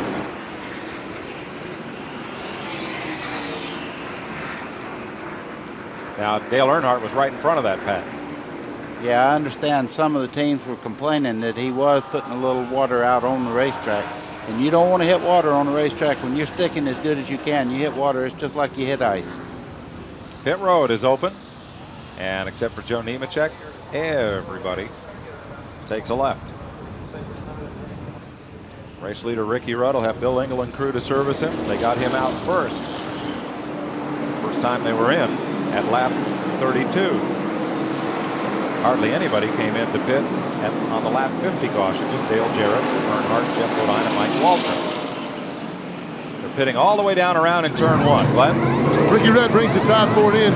Bill Engel just told me this will be tires and fuel and windshield cleaning only. They are not going to adjust that car. Ricky says it's absolutely perfect. He has held off nearly every challenge that's come up to him. Whole field's tried it, they can't get by him. Right sides are on, the left side goes up. Now to put the left side tires on just in front of him. Dale Jarrett has pulled in, but Ricky makes it out and holds on to that lead. Mark Martin right on his tail. And Terry Labonte had to brake check there as they came out of the pits just in front of them. And there is Dale Earnhardt pulling up to the truck and out of the race. Tough day for the champion. And they're packing it up to go home. Down in the Richard Childress Dale Earnhardt pit. There's Cecil Gordon, the shop manager. And they're headed home. We'll be headed right back to Phoenix after this. Welcome back to Phoenix. We're riding with Jeremy Mayfield, Mikhail Yarborough car. Let's check with Glenn Jarrett in the leader's pit. This is Bill Engel. Bill, they've all taken pot shots at you, but they can't get by you. Yeah, Glenn, it's basically a one-group track out here right now, and if Ricky can hold that line, if they try to get under him, it looks like they can do pretty good for about 2 laps, and then if he holds them down, burns their tires up, he can keep going. That's the plan for right now. Well, it looks like he's working awfully well. Yeah, the tire board's running real well, and Ricky's doing a hell of a job. Yeah, that's for sure. Bit of haze down there in turn number 1. There was a lot of smoke out of Kenny Wallace's car under caution, but he's been able to continue. And let's stop. Must have been tire smoke as much as it was. You could only speculate that maybe when they was running around under the caution, he come up behind a bunch of cars too fast and had to lock the brakes up just for a second. Ricky Rudd still in front. Joe Nemechek 2 laps down. And Mark Martin looking to the outside of Nemechek. The outside lane here has been the fast line. And that's where Rudd has chosen to run. Terry Labonte in 3rd. Jeff Gordon in 4th, Bill Elliott 5th. You see Nemechek there, he's trying to get back in the same lap with the leader, so I guess he's 2 laps down. He wants to make up at least 1 lap, maybe get a caution. And you wonder why a guy that 2 laps down will be up there racing and maybe keeping the guy back, but they got to do that. you never know what's going to happen on the racetrack. Plus, he's right in the thick of that Rookie of the Year battle with Jeff Burton and Steve Grissom. That's true. I seen Richard Petty 7 laps down one time at Dover, Delaware, and came back and won the race. Of course, I think he had a little bit of help. Somebody would stop every time, get in front, you know, and cause a caution. Oh, sheer coincidence. Of course, it was a Dodge driver at the time. Clement. How is Buddy Arrington? He's doing good, okay, as far as I know. Right in the thick of things, there's Jeff Burton, the leading rookie in the Ray Bestis Ford. As you look from Derek Cope's car, that blue car ahead is Burton, and Dale Jarrett just ahead. When you think they're racing for the lead, look back in the field here. I mean, there's no place that you can be on a racetrack and just ride around. When you drop back in the second group, racing's just as intense as it is for the lead. They're running too wide there. Everybody's trying to get an advantage. That's just as tough a racing as the guys racing for the lead. From Derek Cope's car. Boy, they got close to the end of that wall coming out turn 2 just then. A lot of drivers mistake that thing later on in the day when they get a lot of shadow down there, and they'll run right into that wall coming off the corner. Bobby Hamilton and a Kendall Pontiac just ahead of the in-car camera, and that blue and white number 12 of Derek Cope. There's Jeff Burton, Todd Bodine, and Bobby Labonte. Now remember, the Winston Cup points pay money back to 25th positions worth 20 grand, and from 23rd to 30th, a bunch of those drivers are right in this pack. Boy, I'll tell you one thing. We tried to pry some information now, that 22 car right there, Bobby Labonte. We hadn't been able to find out a thing from him about what he's going to do next year. There is speculation, but we just don't know. Or his car owner, Bill Davis. Bill said he had the rug yanked out from under him on 2 all but signed sponsor deals that went to other teams. Says he's working on something, but nothing to announce just yet. Look at this race for the lead right here. Here comes Mark Martin. The one car I think that might make that pass on him, but not this time. He couldn't get in there. He's right on the yellow line going through turn 1. Now watch Rudd when he hits the straightaway here. He'll pull him about a car length there. That upper groove is his to work. It's going to be tough for anybody. That's definitely the groove coming off 2 over. It's the fastest way off. You got to go in right on bottom going into 1 and let it drift up in the center of the corner and then come off high in 2. He better use it and use it well right now, because Mark Martin is not very happy running in second place. Randy Pemberton is with the Winston Cup champion. Hey, champ, we don't see you here very often. I guess thank God it was this week. Well, it's a little bit of an experimental engine, and we wanted to try it and see what it'd do. You don't want to do this when you run for a championship, but the engine had a lot of power and everything. But they cracked the head, started pushing water out and pushing compression in the water chambers and pushed the water out. So we just got there throwing water everywhere. We're just going to mess somebody up, mess around, blow this thing up, and lock it up and wreck the whole crowd. All of us at TNN, thanks for a great year. We enjoyed watching you. Well, thank you guys. Y'all have done a good job all year. Dale Earnhardt headed home early for only the 3rd time this season. They lost an engine at Talladega, crashed at Michigan, and this engine failure at Phoenix. Darrell Waltrip and Rusty Wallace fight for 12th spot. Mark Martin has gone to the lead.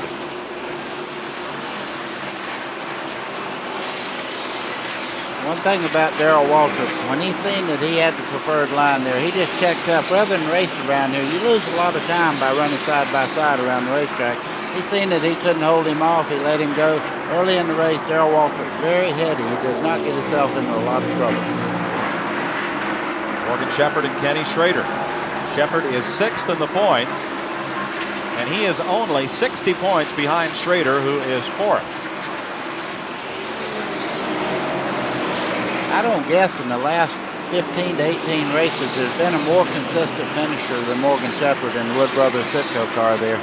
That 21 car every week seems to end up in that top 5 position. But I know how you feel. I feel real comfortable. Back when I drove that car, I didn't worry about a thing because I felt like it was going to finish the race, and especially if I got a little bit behind, make a pit stop, those boys would always put me right back out up front. So it always makes you feel good to have a car like that under you.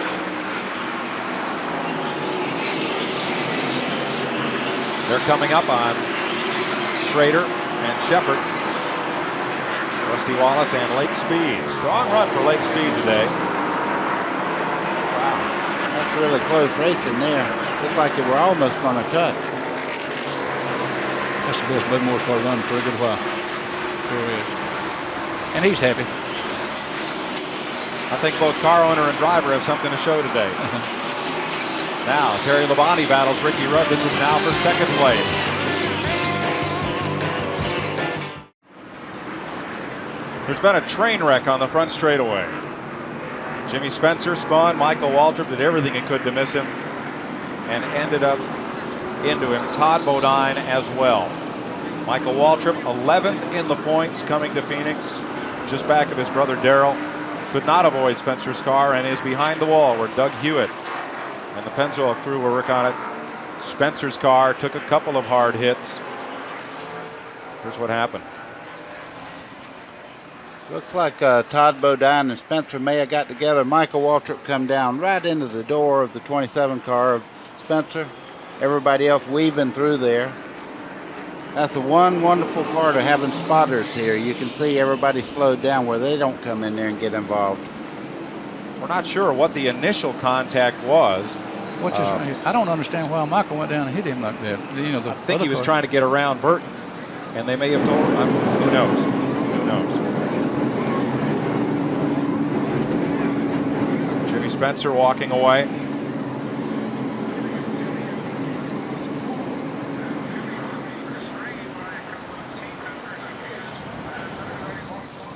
Let's see what happened.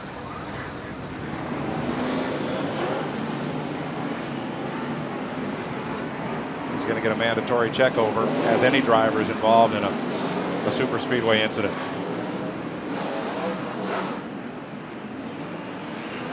He got right in the side of the 75 car there. Todd spinning. Look at Brett Bodine threading the needle through that hole. Wow. You know, little hard to tell from that angle whether Spencer was moving up or perhaps Bodine coming down. But whatever, the two cars got together. There was contact between the two there. Now, let's try to show you the path Michael Waltrip was looking for. Watch the yellow car, left side of your screen. He sees Todd Bodine right there and tries to miss him. But Jeff Burton goes low at the same time. Michael ends up into Spencer. Mike, what I think, he made such an abrupt turn there that the back end broke loose just a little bit, and he went right down into Spencer's car. He was just trying to miss the car spinning on the outside there. He undoubtedly did. Randy Pemberton. Well, we're going to grab Michael Waltrip here. There are some guys running all around us. So, Michael, what happened? Spencer lost it. That's nothing unusual. What is unusual is my car's been pushing really badly all week long, and I turned a bunch of rear brake in the thing trying to make sure I, had a little assistance there getting in the corner with the rear brake. And when I got on the brakes, I got on them just a little bit too hard and spun out because of my own doings. But, when you run back there, what bad as we were running this weekend, you can kind of halfway look for stuff like that to happen. And didn't really surprise me when I seen him spinning out, but kind of surprised me when I joined him. But, the Pennzoil team, all the guys are working real hard to get this thing back on the road. We're 11th in the points, and this hurts, but it won't kill us if we can get back out there. He's absolutely correct. You really got to run up front to keep those wrecks from happening if at all possible. He's right, though. He's in the thick of it with his brother Darrell for the points. Mike, like he said there, when he made his turn and he had his foot on the brakes and just the rear wheels locked up like that, he's definitely going to spin out. And he should know better than that. I put a lot of rear brake on him. Trying to miss that car.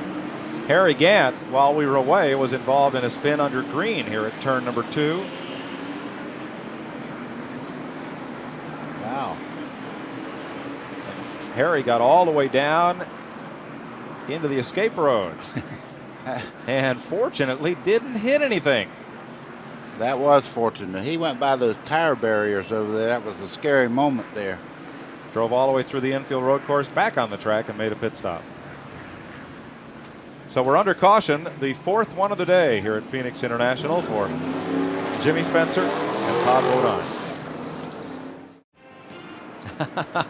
Oh, hold that up again. Says, thank you. All right. Who needs baseball? Strike one.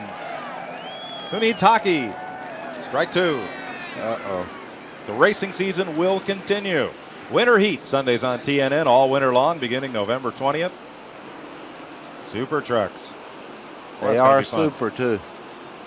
Getting ready to restart. Todd Bodine's car has been towed to the garage area. Jimmy Spencer out of his, and they're trying to fix Michael Waltrip's.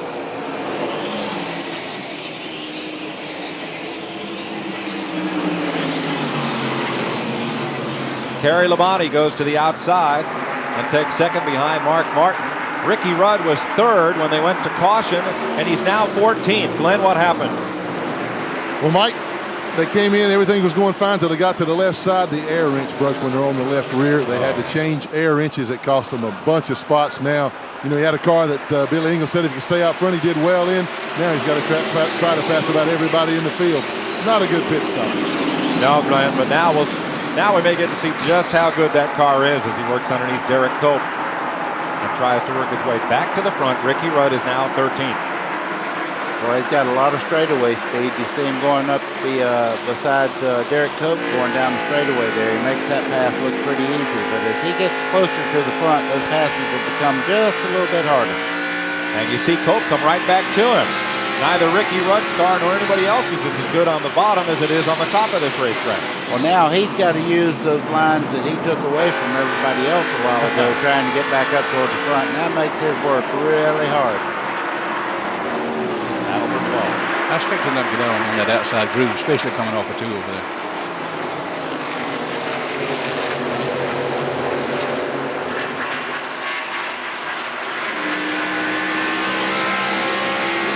It's kind of hard to move up on the outside groove when your car is working as good as his is on the bottom.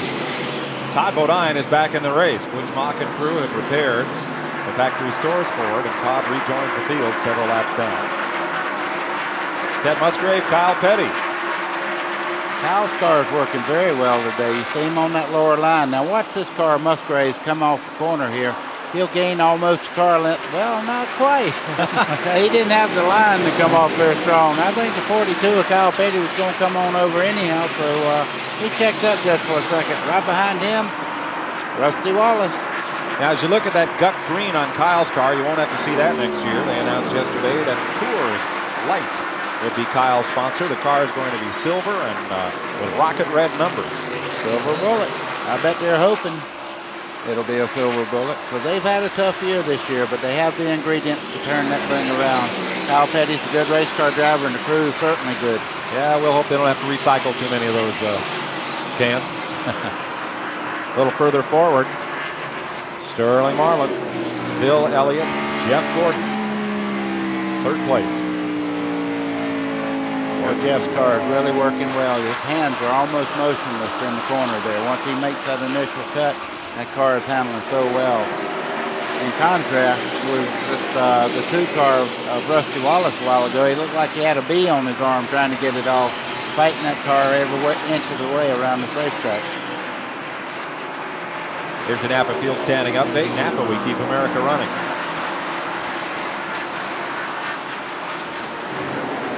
Had a lot of calls on our 800 toll-free number. What will Bill Elliott's car number be next year? He has requested that Harry Melling give up number 9.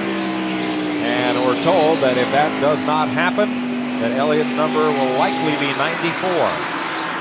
The car numbers are the property of NASCAR. And after NASCAR, the car owners. The driver does not have any right to the car number. Just for sentimental reasons, I'd like to see Bill Elliott get his number back. Number 9 is Bill Elliott. I don't care whose car it's on, it belongs to him. That's what was, you know, he was $1 million bill with that 9 on that car. Should go back to Dawsonville. Yeah, but going back to Harry Mellon to try to get that number back is like trying to go back to your ex-wife and get a lamp back long after the divorce. 131 laps are complete here at Phoenix. Mark Martin leads Terry Labonte, Sterling Marlin, and Bill Elliott. Welcome back to Phoenix on the Slick 5500 as you look at that winding back straightaway and down into turn number 3. Mark Martin's lead on Terry Labonte with just a couple of car lengths. Show you back from the lead. Quarter second back to Labonte, 3 seconds to Sterling Marlin, who has Bill Elliott and Jeff Gordon in tow.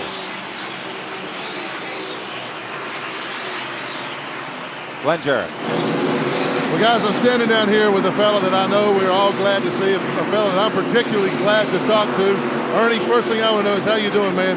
I'm doing pretty good. You know, just trying to give all the effort to help these guys run good. Well, a little bit of smoke coming out of the car. Did they send you down here as a spotter? Well, I'm not much of a spotter, but you know, just trying to look at, see what it's doing. It acts like it's rubbed a spot in the cylinder head. Shouldn't cause no problem. Is what we hope, anyway. Well, Ernie, earlier this week it was announced that Jeff Bodine has decided to donate the $30,000 Bush Pole Award to a charity, to your favorite charity. He felt like it because you got hurt and weren't able to continue winning poles that he may not have won that award. That's a heck of a gesture. Yeah, it sure is. You know, Jeff, when I was in the hospital, Jeff had said that, and it means a lot to us. You know, we'll probably donate it to the Head Injury Foundation, and hopefully, you know, good things will become of it. How long do we see Ernie Irvan back in a race car? I hope tomorrow, but you know, I don't know. You know, I'm getting more power every day, and sure want to do it awful bad. Well, we look forward to getting you back real soon. No, thank you. Good to see Ernie back at the races, and I think, Buddy, the most encouraging sign I've seen is he's got that little stooped over shuffle back in his step. He's walking like the Ernie Irvan that we all remember, and that's a good sign. Boy, I tell you what, that's a great talent. And the one thing he said that makes me think he's going to be back in that car is how bad he really wants to do it. That means so much when you're getting well. You know, I talked to Ernie yesterday. He said he would be back kicking, you know what, a lot sooner than people thought he would be. David, you never spent any sheet time as a driver, did you? Never what? Spent any sheet time in the hospital as a driver? No, you know, I've been lucky. Let me knock on wood. I have never been taken to the hospital. I'm going to give a guy a call right now. The 42 car of Kyle Petty is absolutely flying. He has caught the lead group right now. You see this green and black car here, the 42 car. He's running Jeff Gordon, Sterling Marlin, our pole setter down. He's running right around the base of the racetrack. And right behind him is the guy that's fought all day, Musgrave. He's moved into the fray. These cars are running well. Good battle developing here. Well behind the front threesome. This is for fourth place on back. Here's a look at Kyle Petty, how his day has gone so far. Moving toward the front. When we came back from commercial, we told you Ricky Rudd restarted in 14th. He's only gotten to 12th. Jeff Gordon got a good run off that corner, but Sterling Marlin's getting in the corner really well. Jeff should be able to get by him, though. Well, just as I said, he looked like he had 150 horsepower on him. Good look at how that back straightaway winds around before you come down to turn 3 here. Now Kyle again on the bottom. I don't think I've seen a car all day that could run as low as Kyle Petty is right now. He's got to be careful he don't run out through the infield as low as he's running. Had a number of 800 calls about what that is on the hood of Kyle's car. It's a title of a promotion for his sponsor. You know, there were a lot of rumors on Charlotte television and radio in that area about Kyle maybe leaving Felix Sabat as that team. They had a good laugh about him and sets the record straight.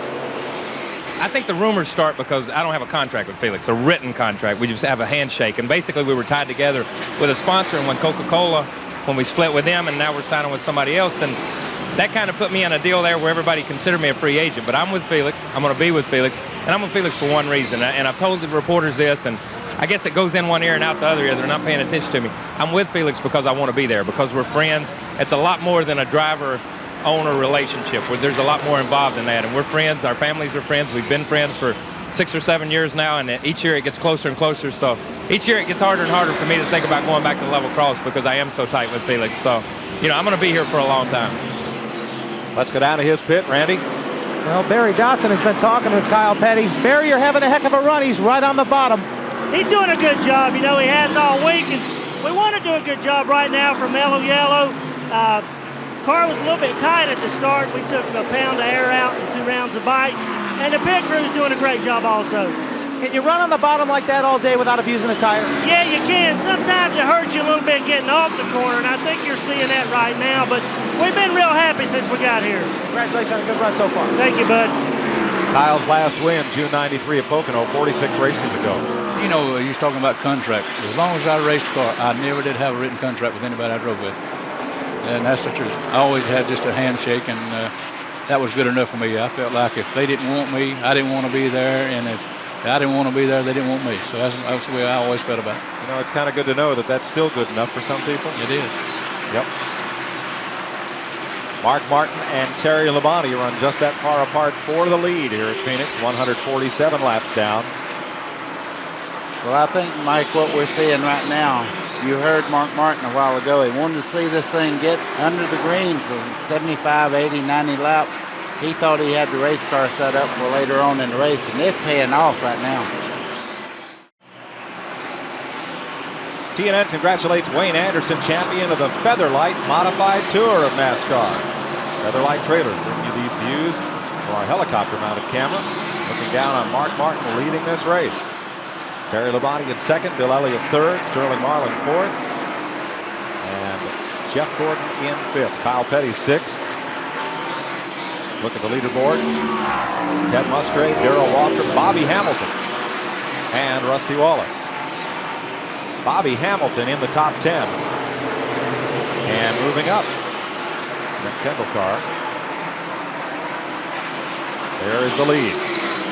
Yeah, you look at Mark Martin, every time he looks in that mirror, all he sees is that big Kellogg cornflake box in the mirror there. I'll tell you one thing right now, Terry Labonte's tough. All right, let me suggest, folks, one thing about the 800 number is we ask you please not to call and ask us questions about advertisements and sponsors.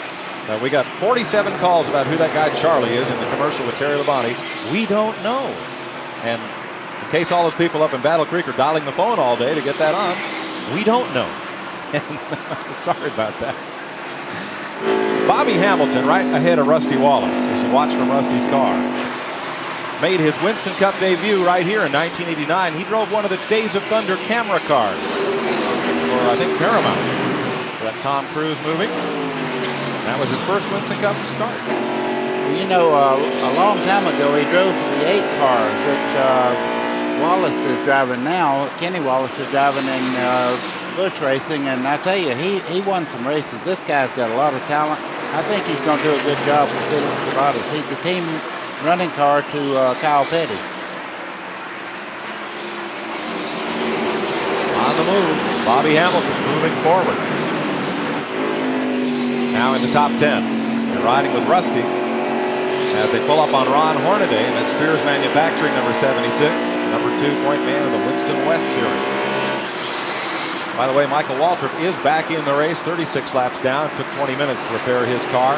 There it is on the inside. As that group goes past, Mike Chase in that 50 car is the Winston West point leader, moving around Hornaday there.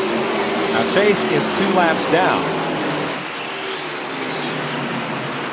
You know, as Darrell says, Uncle Mike there is running pretty good with the whole front off that car. Yeah, yes he is. Ron Hornaday is 1 lap down. Halfway here in the Slick 5500. Next to last Winston Cup race for 1994. You know, you're talking about Michael Waltrip running around there with that car with the front end off and all. He has to run a certain speed or they'll black flag him, so he has to move along pretty good. You're probably wondering why he would run that hard with the car beat up that bad, but that's why. They will black flag you if you're in the way out there. Well, he's running off close to all those cars, but it's nothing but just a radiator sticking out front there. Well, you know, he's in 11th in Winston Cup points, as he told Randy. Michael Waltrip rejoins the race in 37th position. And what we'll do is we'll keep track of that throughout the day and see where he ends up, just how many points he's able to gain as a result of getting back out on the racetrack. Ricky Rudd trying to overcome an air wrench failure on the pit stop. He had led most of this race. He and Ken Schrader raced like crazy trying to get by Harry Gant. Harry Gant's running well again. He's had 2 spins, but the car is running quite well. And they've been hooked up there. You see Bobby Labonte running 4th place there in that group of cars, in the 22 car. All these guys are running about the same speed right now. Just behind them is Dale Jarrett. They made some adjustments on that car, and he seems to be running a lot better than he was just before the last stop. Labonte just behind him. Ricky Rudd's got a lot to be happy about in his rookie year as a car owner. Well, we're not battling for the championship right now for sure, but we are in an awful tight battle right now. We're currently 5th in the Winston Cup points, and we've got a shot at finishing up as high as 3rd, but could slip back to as far as 8th. And for our team, the financial side is one part of it. We can definitely use the extra money and the startup year like we've had, but also the prestige factor, knowing that we've come in with a Stide Ford operation and been able to finish in the top 5. If we can end the season in the top 5, forget the financial between 5th and 6th. 5th just sounds a lot better. We're really shooting for it. Rudd right now is in the middle of a shootout with Bobby Labonte, Kenny Schrader, and Dale Jarrett. Boy, that car of Bobby Labonte's is really hooked up. He went right by Ricky Rudd. Ricky run off and left everybody right at first rate, but he can't go that well right now. Here are the position of the point leaders. Earnhardt, of course, is out of the race. He has sewed up the championship. Mark Martin leads this race. And this group is about 20 seconds behind the leader, Mark Martin.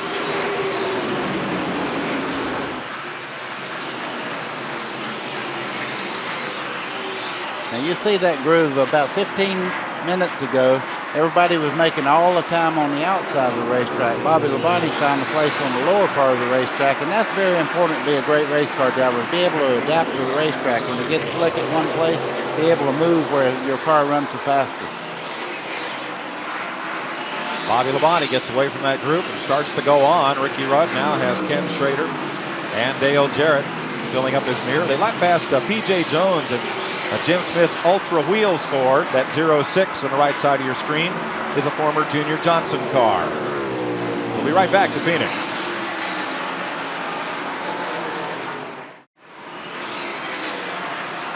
Here's how the middle section of the Winston Cup point standings look. Remember, the payoff goes to 25th. That's worth $20,000. Right now, Bobby Hamilton is in that spot. Jeff Burton running well. Harry Gant, a couple of laps down. Bobby Hamilton in the top 10. Hut Strickland still out there. Joe Nemechek 2 laps down. Steve Grissom is in the top 25 today. Jimmy Spencer crashed, and Greg Sachs got a bit of the wall, but was able to continue. Ooh, a lot of smoke there from Kenny Wallace's car once again off the left side.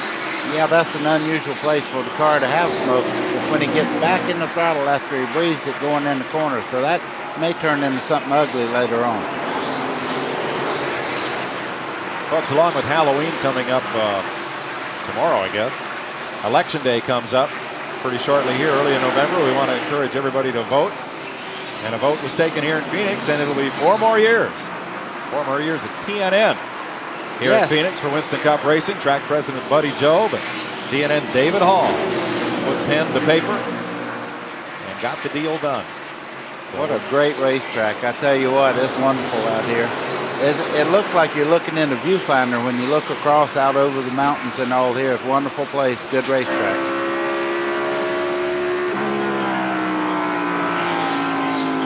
Mark Martin down into the corner. Gets down to about 5,600 RPM and then begins that long pull.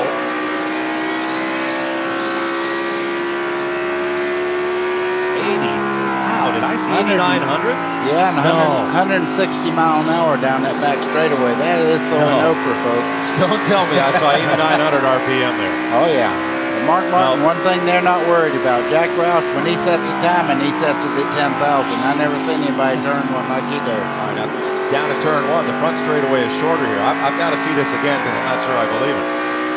Well, that's the back straightaway there. That's the dog leg where he's going across. 86, 87, 89. Yeah, hit 89. 89, I seen it. And very little break, so they're getting around this place pretty fast. Thanks to Ford Electronics for providing the telemetry that we have on board several of the cars here today and for their work throughout the season. Ooh, Mark Martin just took a big slide trying to get up around Jeff Bodine there. Yeah, and right behind him is Terry Labonte. He's just waiting on him to make a move like that, and he'll move right into first place. Glenn Jarrett is in Mark Martin's pit. Well, I want to ask Steve Bill if he knows that. We're just looking at the telemetry from Mark's car showing 8,900 RPMs. That's a lot of RPMs. We turn a lot of RPM. Jack's got a real good valve train. We're not worried about that. What we're worried about right now is Terry Labonte. You know, we've been close a lot this year. Don't have but one trophy to show for it. So need to run real good about another 150, 145 laps. We'll let you know how the day was. But we're feeling pretty good right now. Mark said earlier on, Steve, that the car ran better on long runs, but he can't shake Labonte this time. Yeah, Terry's just incredible. You know, he was good at Richmond on the long run, good at Wilkesboro too. So Terry's a good race car driver. We're real worried about him. We'll just have to see how it shakes out. Well, I tell you what, I don't know of anybody that does any better on this racetrack than Mark Martin. He will tell you right up front he loves this place. I believe you're right, Glenn. He won here last year. In the tire war, it looks like this weekend is going to go to Goodyear. Hoosier's most stalwart campaigner, Jeff Bodine, has just been lapped. And the Hoosier cars did not fare well here in qualifying. No, they really struggled all the way through. And when you see Jeff Bodine go a lap down, I mean, they have to be off pretty bad. Because that car has been a dominant car in the last 5 major races that we've had on TV here. Rodney from Indiana called in, wanted to know if Firestone's going back Winston Cup racing. Well, the Firestone folks are here down in Suite 306 in Turn 1, but they're going IndyCar, Indy Lights, and Bridgestone Supercar racing next year. No stock car racing, not in the immediate future, but down the road, who knows? Well, I think he'll be back into it. You have to have a starting spot. They wasn't in any of that. Now they're coming back in, and I think that this will be one of their moves later on as they go. We'll see. 176 laps complete here at Phoenix. Mark Martin, Terry Labonte, Bill Elliott, Sterling Marlin.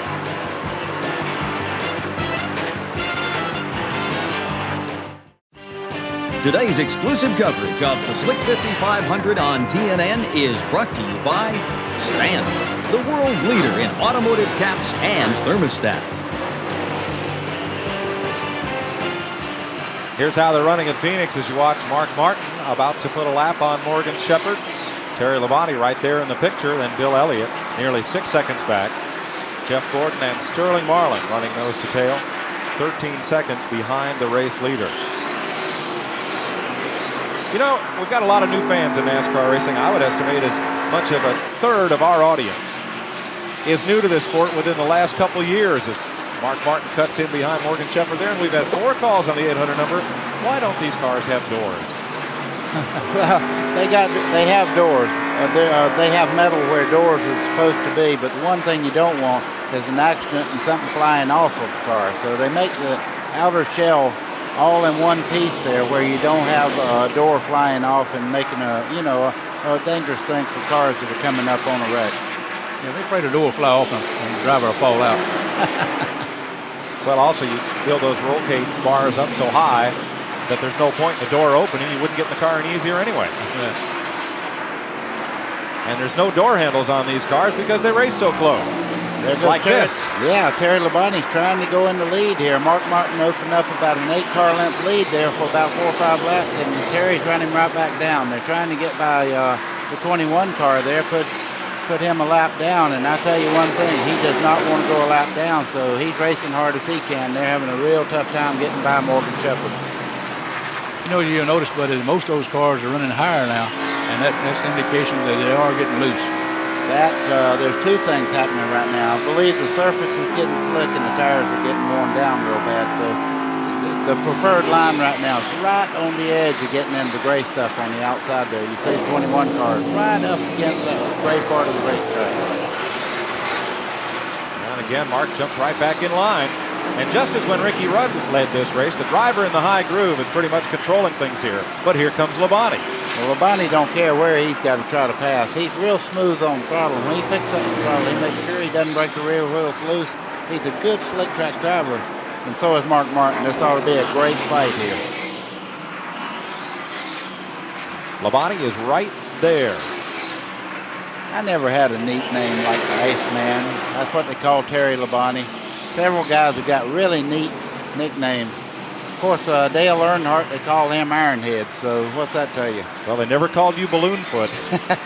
That's for sure. I could tell you what he called him, but I'll have to wait after the broadcast here. Oh, David. Now, everybody last week said I picked on you, David. I You just want did. them to see where it comes from. And I didn't say a word. That's the reason I'm paying you back this week. Okay, pal. Kenny Wallace is on pit road under green, taking right side tires.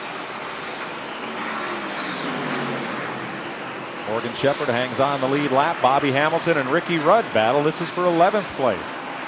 And it really shows the importance of getting a good pit stop. Rudd came into the pits third, went out 14th, and he's been unable to gain and get back into the top 10 ever since. Bobby Hamilton moves under Ricky. This is truly a team sport. The driver cannot do it all. And there's graphic evidence. Rudd dominated the first part of this race. Well, you see the 10 car right there. He's getting around the racetrack as good as he can, fighting for position, but he's almost going down the lap. He is within a half a straightaway of going down the lap to the leader. Terry Labonte may lead a lap here. Mark said, I don't think so. Now Terry is 7th in the points. I don't believe he can catch Morgan Shepherd for 6, so this is not a point position here. Nope, Mark led that time. No. The 21 car held him up there a little bit, I believe. Okay, Mark has finally got that outside line. Now, if the 21 car does not move over, I think he'll get by him now. I thought Terry was going to take the bottom shot there, but wisely he did not because that kink in the back straightaway. And they're going to come up on P.J. Jones. Boy, Mark is fighting real hard to get by Shepherd here. You see that slower car on the bottom there. Shepherd's doing everything he can to stay in that lead lap. And so is Schrader. And that's just racing, folks. They're not holding the leader up. They're racing to stay in that lead lap because later on, who knows, with a chassis adjustment, the same cars that are holding them up right now might have a chance to win the race. Brett Bodines made a green flag pit stop as we're in that window. You know, Morgan and Schrader running side by side that way. They can't run as fast, and therefore they're letting the Mark and them come on up on them that quick. If they was in single file, they could probably run faster than they would be run side by side. Watch the 76 car come into the picture, Ron Hornaday. He just got new tires. So he might be able to just blast on by this group. He's number 2 in the Winston West point standings, that white and blue car. Underneath Joe Nemechek's Meineke Muffler's machine. Here he comes. While we were talking, Terry Labonte has taken the lead from Mark Martin. Mark took a lower line, and Terry got by him on the outside. And I tell you one thing, Terry Labonte is not a guy you want to see leading the race because he is tough to get by, sure enough. Here comes Hornaday underneath Mark Martin. New tires. Makes the pass. You can tell he's got on new tires because he can hang right on that bottom. Now it's still Shepherd fighting with Schrader. Labonte, the 5 car, is the leader.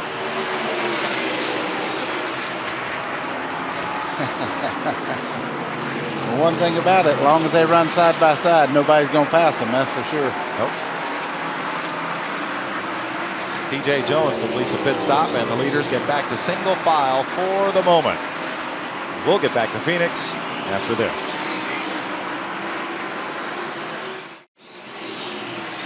Feather Light Trailers bringing you these aerial pictures of Phoenix International Raceway. As green flag pit stops continue, Terry Labonte's been there, and Rusty Wallace is in right now. The Buddy Parrott-led crew will see some new faces in 1995. No word yet as to whether Buddy's sons Todd and Brad will follow him over to the Steve Grisham team. Brad was telling us it kind of depends on who Roger Penske and Rusty Wallace hire as a crew chief. If they hire a chassis specialist as a crew chief, then Todd might move over and join his dad. But for right now, Buddy Parrott's 2 sons are staying put with the Roger Penske organization. There's Jeff Gordon coming back out.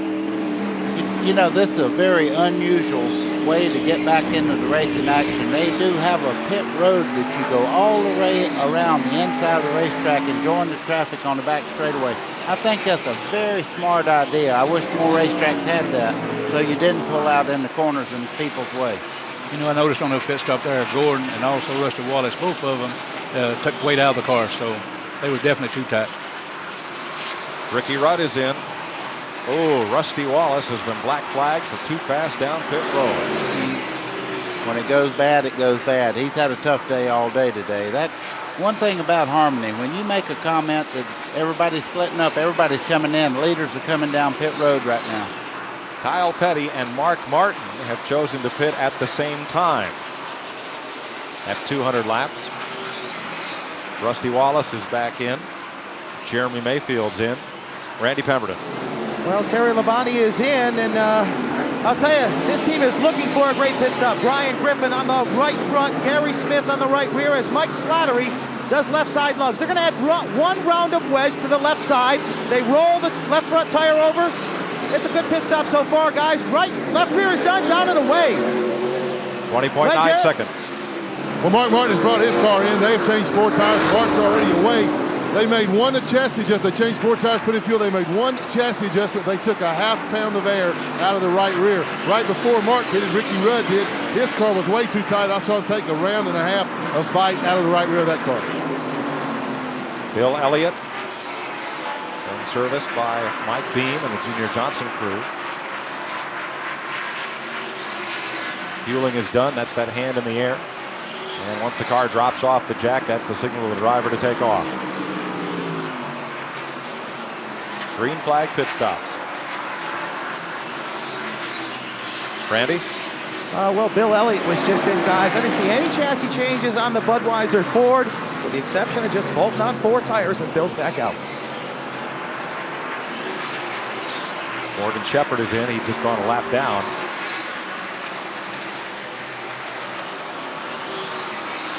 And the Wood Brothers team goes to work. You know, you see the speed limit they have to run down pit road. It seems like decades before they get to the pits when they come down pit road. Very, very slow. 45 miles an hour they have to come down pit road. But what a great rule to have. These guys feel a lot safer going out across that wall when you come in under control instead of coming down through there at 130 miles an hour or better. You know, it's awful hard to get in through there like that. I mean, if you run at, say, 150, 160 mile an hour, then to slow down to 45 mile an hour, it's hard to judge. Of course, a lot of them, what they do is watch attack and stuff like that, so they won't go over 45. Bobby Labonte, they dropped the right side and it looked like the car might have gone into gear before they came around and got the left side up in the air. Labonte's had a good run here today. Well, I'd love, if he does leave that team, I'd certainly like to see him stay where he's at because they're great. That's a great mix there. But if he leaves that team, I'd love to see him in a top-notch car because I believe he has the ability to just be just like his brother, right up front all the time. I think that may have the chance to be a top-notch team. Things come together for Bill Davis and those folks. Labonte was leading the race when he pitted, so he picks up 5 bonus points for being the race leader. That turns it over to Dale Jarrett, the Interstate Batteries Chevy. You could see Dale really fighting that thing. He's ready for a set of tires on that car. He was really giving that steering wheel a whipping coming off that corner there. The car was jumping sideways and everything else. When you're out there on old tires and those guys have new tires going by you, you feel like you're stopped. Let's check with Glenn. Well, buddy, one of the reasons that Dale Jarrett's still out there on those old tires, they can run just a few more laps on fuel. Then when he makes his stop, if this race goes green the rest of the way, he won't have to make another stop. So that's the reason that they're going as long as they can right now. Once he pits, he'll only have one more stop to make. They got a chassis adjustment to make on the car, but he's going to stay out there as long as he can. Well, now this is a gamble because the longer he runs on old tires, the more ground the other front runners are going to gain on him on new tires. And what do you think the chances are of this race going the whole rest of the way without a caution? That's why they pay those guys down in the pit big money, is because I don't know. I was the driver, so I don't know. You'd know more about that because you run in SCCA and you really have to calculate all your stops and all. But I don't know that much about fuel mileage. I know that if 2 cars run the same speed, they ought to use up the same amount of fuel. Though. I know that everybody's got a stopwatch, and they're seeing just how much quicker those other cars are. Safe to say that I would think once Terry Labonte goes by, they would bring that car in. I tell you, safe to say you're pretty smart. Well, I get to watch a lot.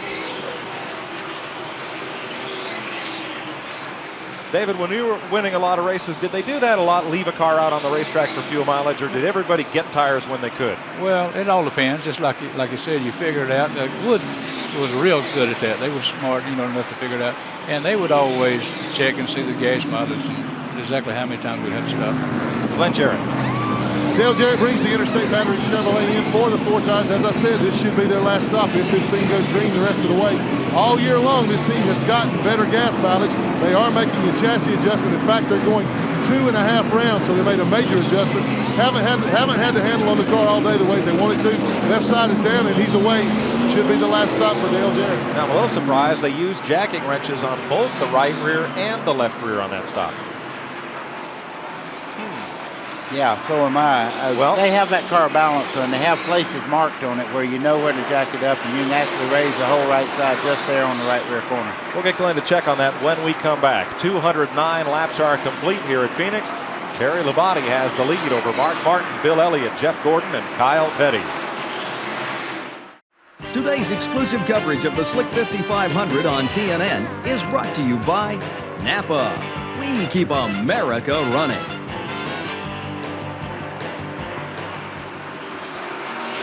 Terry Labonte has the lead, and he's got a lap on Morgan Shepherd right here. He has 1.5 seconds on Mark Martin. Bill Elliott 2 seconds back. Jeff Gordon and Kyle Petty. Now Shepherd is a lap back, so is Bobby Labonte, Jeff Bodine, Brett Bodine, Lake Speed, Kenny Wallace, Derek Cope, Kenny Schrader, Dale Jarrett, Jeremy Mayfield. Notice the right front of the 21 car right on the bottom is flapping a little bit. We'll have another look at it. That car right there is P.J. Jones, and I talked to him yesterday about his brother Page, and he says he's making good progress, slow but good. That's good to hear. I tell you, everybody's got their prayers for him right now. Younger brother Page, badly injured in a crash and has not regained full consciousness, but a statement released this week said that his eyes are open much of the afternoon, and he is able to follow motion and sounds with his eyes, and everybody is very, very hopeful that he'll regain full consciousness very soon. And our prayers are with Parnelli and the entire family, and our hopes for a speedy recovery for Page Jones. PJ giving a pretty good account of himself today with that brand new team owned by Jim Smith. Terry Labonte giving a pretty good account of this whole race. Boy.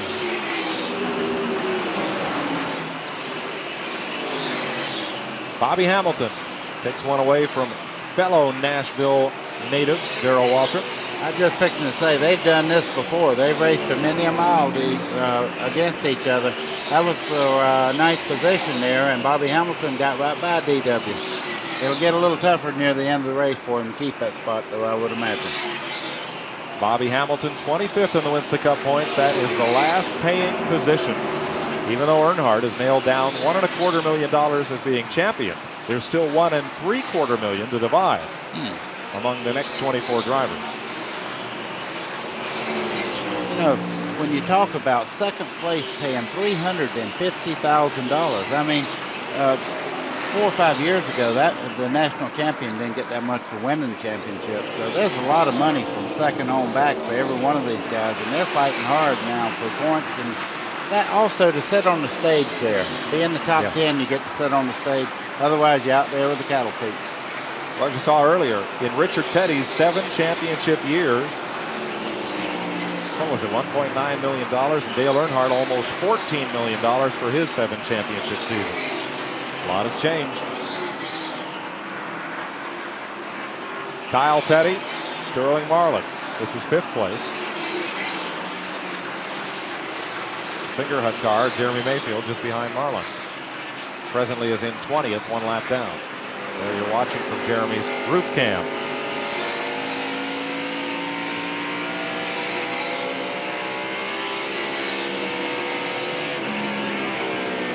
You know, Dale Earnhardt said he was going to go practice the Monte Carlo next week at Talladega, but a lot of calls on our 800 line. No, he cannot race that car at Atlanta. NASCAR approved certain models for competition, and I don't know that they've officially approved the Monte Carlo for next year. Well, here's the thing about the Monte Carlo. They got a lot of testing to do yet. They're still working on that race car, and I'm sure it'll be approved, but right now there's a question mark of where they're going to run it and what type of racetrack it'll be suited for.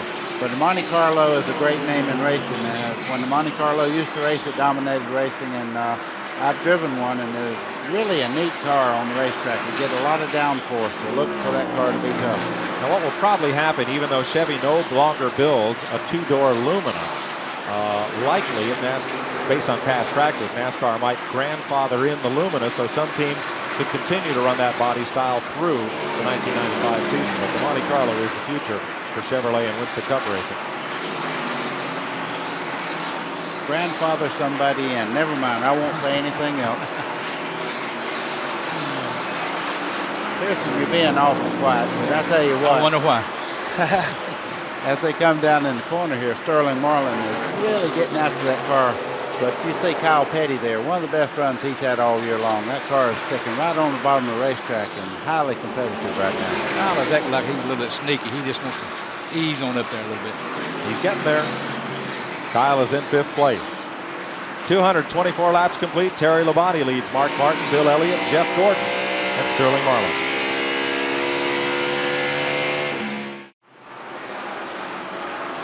Bobby Hamilton goes a lap down here at Phoenix. Welcome back.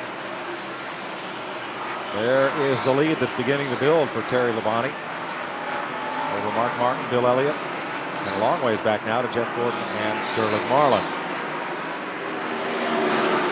Dale Jarrett, they made adjustments on both the right rear and the left rear jacking bolts. They took the ratchet and that extension down through the hole in the roof, or the rear window actually, to adjust the free height of those coil springs. And Glenn Jarrett, they worked on both sides of that car, and that's a little unusual. Well, it is, Mike, but they were undoing something they had done earlier. On an earlier stop, they'd taken some wedge out of the right side car. They got the car too loose, so they put that wedge back in the car, those rounds back in the right side. Then they put some more bite in the left side of the car. A little bit of concern after they went back out. There was the right rear tire was rubbing, but they had also adjusted the car, put some bite in it by letting the right rear tire down some, put some more bite in it. And until the air pressure built back up, it was rubbing the fender a little bit. Now everything's okay. However, during all that stuff, he fell a lap down. He needs to get that back. Thanks, Glenn. There's Dale Jarrett currently in 16th position, 1 lap down. Bobby Labonte in the Maxwell House Pontiac and Bill Davis is one of the big question marks of next year, as is Dale Jarrett, where, if anywhere, those two drivers might go, and there's a lot of dominoes to line up behind them. What's going to happen to Chuck Bound, to Lake Speed, to Wally Dallenbach, and to these guys? Ricky Craven, Randy LaJoie, Joe Nemechek, Hutch Strickland, Lake Speed. Where will they all be in 1995? Well, we sent our absolute best interviewer down to talk with some of those drivers and find out. Well, your name has been talked about a lot lately in silly season. What is Bobby Labonte going to do next year? Well, I don't know yet. Just one of them deals you just gotta kind of wait and see. Everything's looking good. It's just taking a lot of time and a lot of hard work, and we've just been going real slow trying to get stuff put together. How much longer are we going to have to wait? I don't know. Can you give us any clue? Nope. No clues whatsoever, not a hint? Clueless. I think if we can get a couple of things settled, then the whole mess will be calmed down and everybody will kind of know what they're going to do. But right now, that's just not going to happen. Hopefully it will soon. What would you like to do? Race.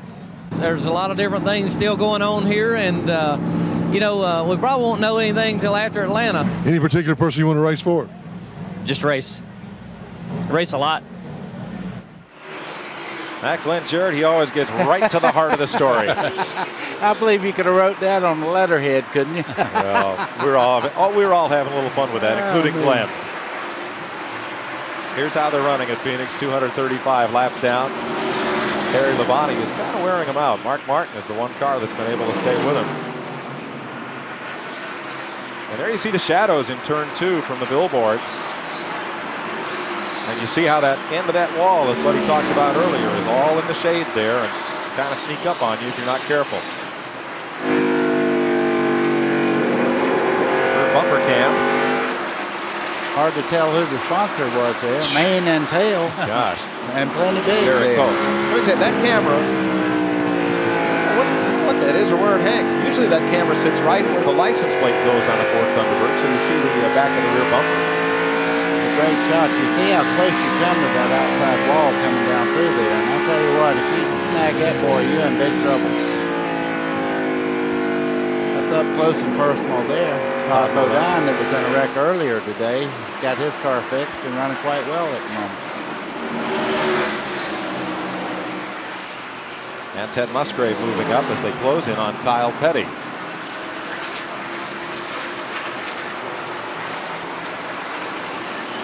Kyle's been as high as 5th in this race.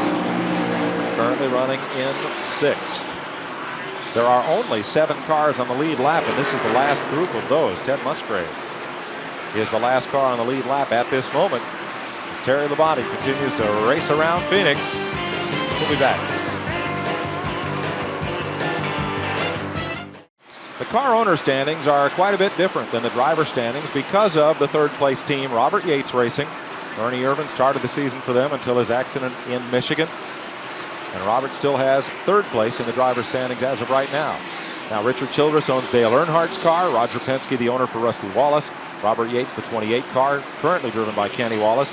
Jack Roush for Mark Martin. And Hendrick Motorsports for Kenny Schrader is 5th. That answers one of our 800 number calls as Morgan Shepherd battles with Bobby Labonte.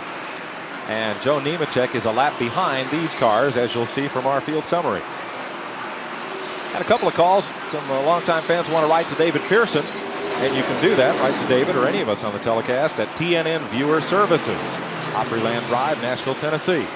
I'll make sure they get those letters forwarded. You know, Mike, every time you look up, at 41's passing somebody, but he can't ever get his lap back. No, been a long day for Joe Nemechek. He is currently 6 laps down in 30th position.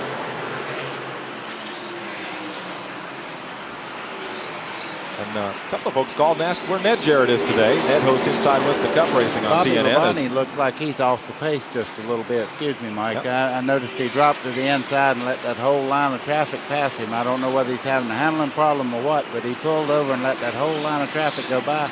Now he's back up to speed. Maybe he was just a little bit loose in traffic. Could well be. I mentioned that Ned is out here. He's working on his radio show, and you'll see him in a couple of weeks on another network.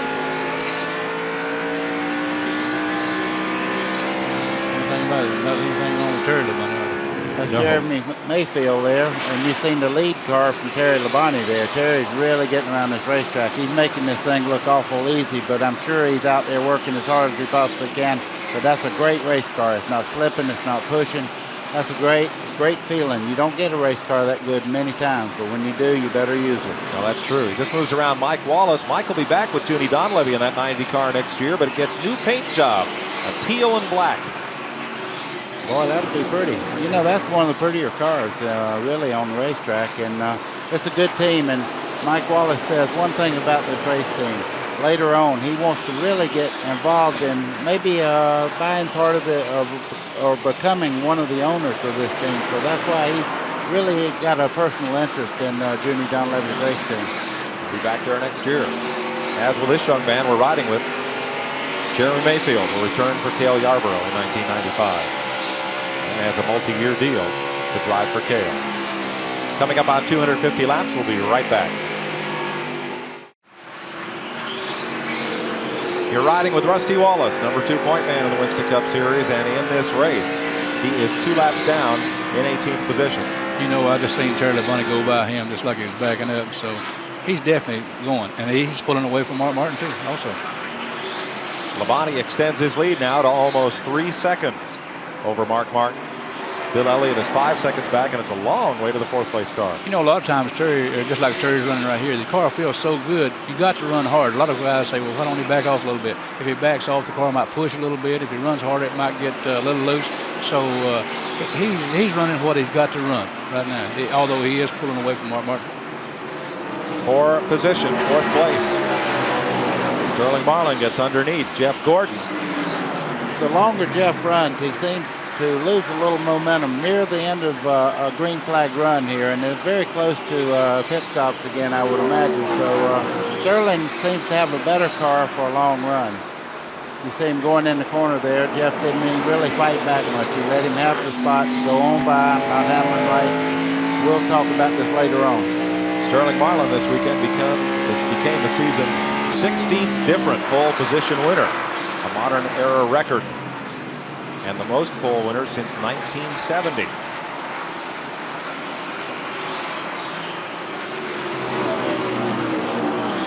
been in the top 11 spots all day. You know, Gordon, he said earlier yesterday that his car was running a little bit loose right in the center of the corner, and I believe he's doing that again today because he's running awful high in the corners. If you can get you the right side tires just right at that ledge of that little gray part on the top of the racetrack, you can go. That's where Terry Labonte, that's where Ricky Rudd ran for the first third of this race, and it's where Terry Labonte's been. See the shadows getting a little longer there in turn number 2. Let's go down to Sterling Marlin's pit. Here's Glenn. This is Tony Glover, the crew chief, and Tony, looks like it went away from you for a little while there, but the car's running awfully well now. Well, we just got a set of tires that wasn't quite this locking, but you know, now the car's really running well. We just got one problem: we're way behind, and without a yellow to get caught back up, it looks like we're racing for fourth right now. Well, still though, the way things have been going lately for you, this is a good day. It sure is. You know, the car's running really well right now, and Sterling's doing a real nice job for us. Well, Sterling's got a lot of experience on tracks like this. Again, he's one of those guys that really loves to come out here to Phoenix, just like we do at TNN. Thanks, Glenn. Let's go back to the 10th place battle. Darrell Waltrip in Western Auto Chevrolet, number 17. Bobby Labonte's Maxwell House Pontiac, and Morgan Shepherd in the Citgo Ford. These cars are all one lap down, and they're battling for 10th place.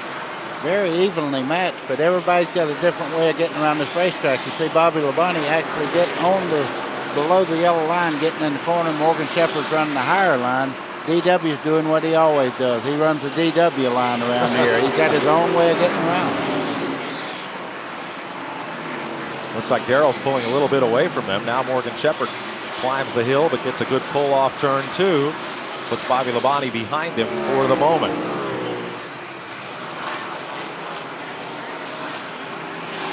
Darrell Waltrip squirted with the top 10 most of today. Darrell is currently 10th in the Winston Cup standings. His little brother Michael, 131 points behind him, but within striking distance. Anything special, Darrell, about fighting your brother for that final top 10 spot? Yeah, something real special about that. I mean, I need the money a whole lot worse than he does. I got 2 kids. He don't have any. So I'm sure that he probably hadn't considered that, but I'm going to talk to Daddy about it. And if I can get him to lay off a little bit, you know, he wrecked me at Charlotte. And I hated that. But, you know, we were running 10th and he was running 9th. And so he wrecked me and I ran 9th and he ran 10th. So I guess that's called help, brotherly help of some sort. Last week I didn't do myself a lot of good, but Harry took care of him last week, I guess.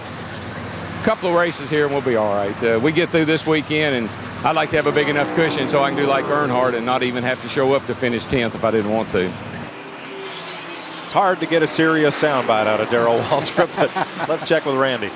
Well, you know, talking about that, I talked to him earlier this week. He said when he got hurt there last weekend, he said, you know, that might have killed the lesser man. But speaking seriously about this team, Darrell Waltrip has revamped this whole Western Auto team this year. They were really floundering. They were having difficulty maybe even staying inside the top 20 in points, but they have come on. They promoted Pete Peterson as crew chief. They've got Pete Wright as his right-hand man and Clyde Booth as well. I mean, 3 guys that they've promoted in this operation. And Darrell told me, you know, there's a lot of different combinations you can have chassis-wise with these cars.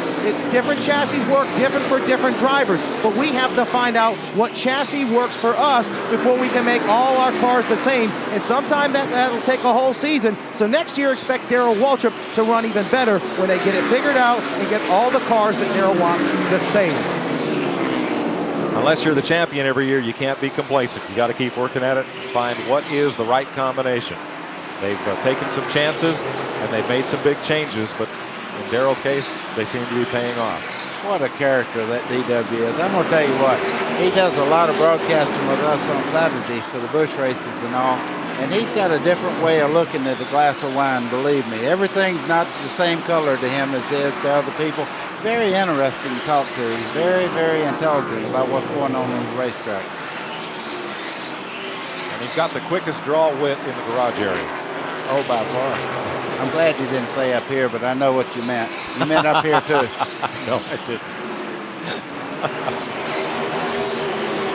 Well, as you see, Bobby Labonte's making one more try at Morgan Shepherd. He's been running side by side for the last 20 laps with him. Something has to give here. Before long, one of them's got to slip a little bit, but Bobby just cannot get by Morgan Shepherd. That's one of the toughest guys to get by in racing. He races every lap as hard as that car will run. Looks like he moved up a little there and took that line away from That's what you said he ought to done about 15 laps ago. That's Pearson. exactly right. But anytime you're running side by side of cars like that, the outside car holds you down. It's going to get your tires hotter, and you finally get to where you can't get by. So the inside car, actually, if you just move up 3 feet, stay right against that guy, it'll make a lot of difference coming off the ground. I remember how you used to crowd around. Anyway, here we go. Bobby Labonte now, as you see, he got by Morgan Shepherd. He's put about 5 car lengths on him in 1 lap there. And that's made all the difference getting back up to that top groove. And I believe he'll go on up and get DW2 for us anyway.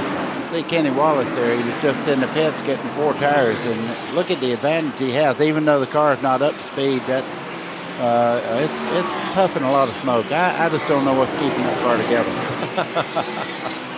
Well, it is staying together for the moment. Kenny Wallace, well back in the field. He is 3 laps off the pace, currently runs in 23rd position. 268 laps complete here at Phoenix. We'll be right back.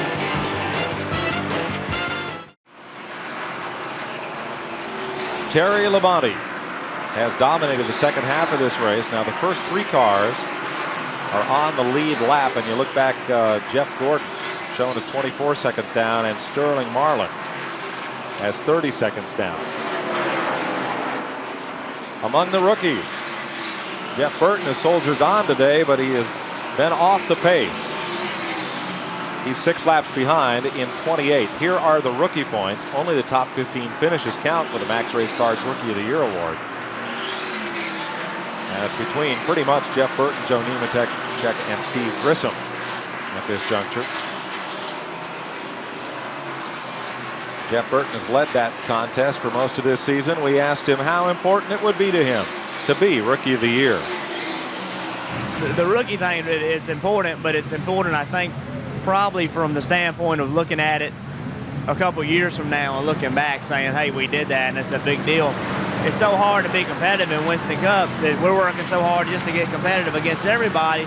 The rookie thing is almost secondary. It's secondary unless we win. If we win, then it'll become real important. But we really, I mean, in all honesty, it's important. I've wanted to win it to begin with. But more important than that is getting consistent and running up front. And if you can do that, it doesn't matter. Looks like an oil fire on Bill Elliott's car, as he's going to take it quickly behind the wall. That's coming from the engine compartment. The car is still burning. I hope he takes that directly to the fire truck, because that thing right there, he's going right by over, I would imagine that he's been told that thing's on fire. Glenn Jarrett? Mark Martin is in for his final pit stop. It'll be 4 tires, gasoline, and a chassis adjustment. There they go in the right rear of the car right now. Right side tires are already on, and left side's up now. He'll be down and away. Good pit stop by Steve Mill-led crew. Let's go to Randy. Well, Ray Everham and the crew going to work on the DuPont refinishes Chevrolet. Right side tires going on. I don't see any chassis change at all. Another 2-tire stop for Jeff Gordon. Wow, here's some strategy. As at Charlotte, when he won the Coke 600, Jeff Gordon has gambled to take 2 tires to get back on the lead lap. Mike, is one big difference today. He's a lap down already, so he's really got to do something to get himself back in that lead lap, and that was their strategy for that. And I believe, buddy, he has a lot more laps to run here than they did at Charlotte when they made that final stop. Yeah, well, what he's trying right now is to stay up enough when the leaders do come in and make their stop, that he will be back in the lead lap again by making that quick stop and maybe catch a caution, put him back in the lead lap there. Riding with Gordon, Ricky Rudd is on pit road, making his final stop. Tied Ford. Jeff Gordon back at speed, checks the mirror. Pit stops continue.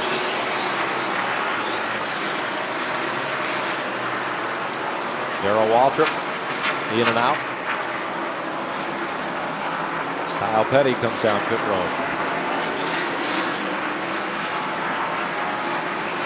Mark Martin looking for win number 2 on the season. He won this race last year. Well, as good as that car looks, he's fading right into the sunset away from the 5 car, Terry Labonte. I mean, the car looks like it's really hooked up, but he's not running like Terry Labonte is. Kyle Petty's pit stop. You know, he was getting behind. That's the reason that I guess he come on in and got his 4 tires in. See Darrell Waltrip go past there, coming out of the pits. Boy, oh boy. Being fast right now is so important. 20.3. That's a good stop.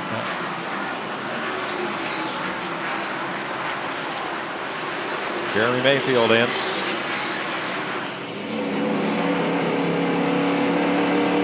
Beginnings. Here's Terry Labonte coming down pit road now. 45 miles an hour is the pit road speed limit.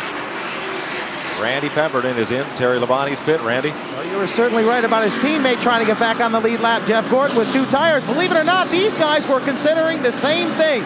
They've gone to work on the right side. Mike Slattery is loosening. Left side lugs on the side. It's going to be a 4-tire stop. I haven't seen any chassis adjustments. It is critical for this team right now. Probably left sides are on, down and away. It looked like a great stop. 17.9 it was. And perhaps the most important pit stop of the season for that team. It will put Sterling Marlin atop the leaderboard. Boy, oh boy. Okay, you see Sterling coming down pit road now. He was the new leader.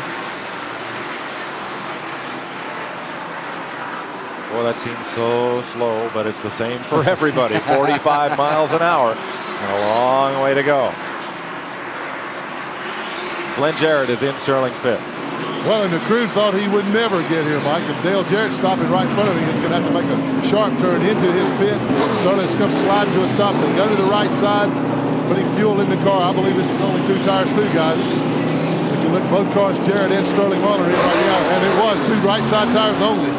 9.5 seconds, great stop for Sterling Marlin. Dale Jarrett changed 4 tires. A little surprised to see him in. They told me he could make it all the way. A lot of smoke coming from Jarrett's car as he exits pit road. With just 30 laps to go, about 30 laps to go, you know, with 4 tires and that much more to go, I think it would be safe to go ahead and put 4 tires on.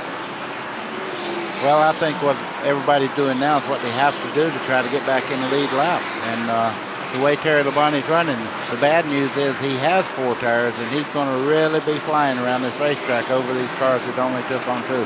How about the Wood brothers? Gas and right side tires, 11.4 seconds.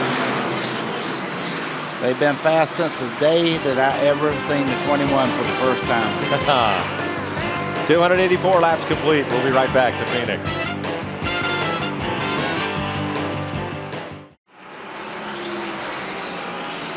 Feather Light, the official trailer of NASCAR, giving you these views of the greater Phoenix area and Phoenix International Raceway. 290 laps complete. 22 to go. 7:30 p.m. Eastern Time. NHRA Today on TNN, followed by the live Winston Finals Championship drag race from Pomona, California. Leader Terry Labonte's gotten himself in some race traffic here, and due to green flag pit stops, 5 cars now on the lead lap, including Jeff Gordon is back in the lead lap with that 2-tire change. Well, if it works, if a yellow comes out, he did the right thing. If it don't, I'm afraid he'll go that lap down again. But the real thing is, I believe that Mark Martin might be closing in just a little bit on Terry Labonte. You know, I believe that Dave Marcus's car is 71 car. I believe he's losing a gear. He is smoking a little bit now. 2.9 seconds is the interval first to second. And Terry Labonte looks like he's held up in traffic here. That may be a break for Martin. He just put a lap on Ted Musgrave, who got back onto the lead lap in the Jack Roush Family Channel Ford. And it's Ward Burton in the Hardy Chevy just ahead. Darrell Waltrip and Dale Jarrett. They are fighting for position 1 lap down, Waltrip and Jarrett. There's Mark Martin, the second place car. You saw just ahead of him Bobby Hamilton. Hamilton's crew asked NASCAR to black flag their car. The radio wasn't working and they needed a pit stop. Wow. So that got Hamilton in. Let's check with Glenn Jarrett in Mark Martin's pit. Well, Steve Mill we didn't get to cover Mark's pit stop, but they did put on 4 tires of fuel, and he said they did put a round of bite in the car, and that seems to have made the difference. That's why he seems to be closing the gap ever so slowly right now on Labonte. They're just worried that they won't have enough laps to catch him. Well, I think Terry's having a little bit of trouble with traffic right now. He's trying to be as careful as he can because he's got a lot of race car to make a mistake with that kind of lead is very embarrassing. So what he's trying to do is work his way around. Or Mark Martin shooting for the moon right now. He's going as hard as he can. And all that traffic has brought Mark Martin now within 1.9 seconds of Labonte. Oh, and that's music to your ears when you're out there running second and they say you're closing. That gives that adrenaline another shot and you're ready to go. I believe the reason he was closing was because of the traffic. Terry couldn't get through the traffic. There's Labonte, the leader. 17 to go. This race is 312 laps on a 1-mile track. That is 500 kilometers. First to second. Still 1.9 seconds, but now Mark Martin has to fight his way through that pack of traffic. Yeah, he's got to cross that narrow bridge now. He's got a lot of race cars there racing each other for position. He's got to be as careful as Terry Labonte was getting by.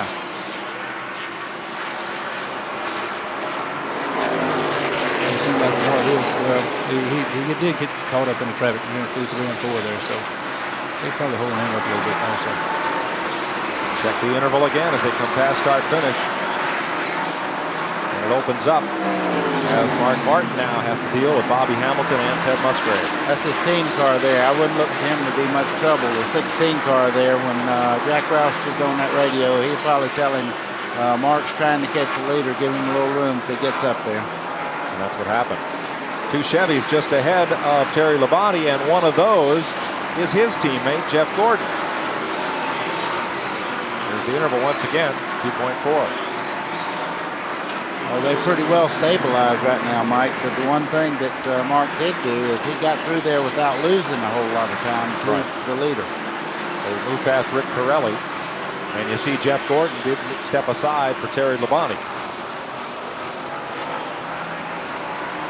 Labonte now draws down on Dale Jarrett, number 18. You see Dale move over there, give him the outside line if he wants to take it. That's good sportsmanship. You remember that later on when he might be leading the race and he comes up. You remember that time he gives you the break like that. It works both ways. Now, it's definitely a give and take race. Anytime you race, people have good memories. I can remember people that bumped me way back in the early 70s. Is that why you don't give David? I'm not saying anything. Is that why you don't give David much room for his chair up here?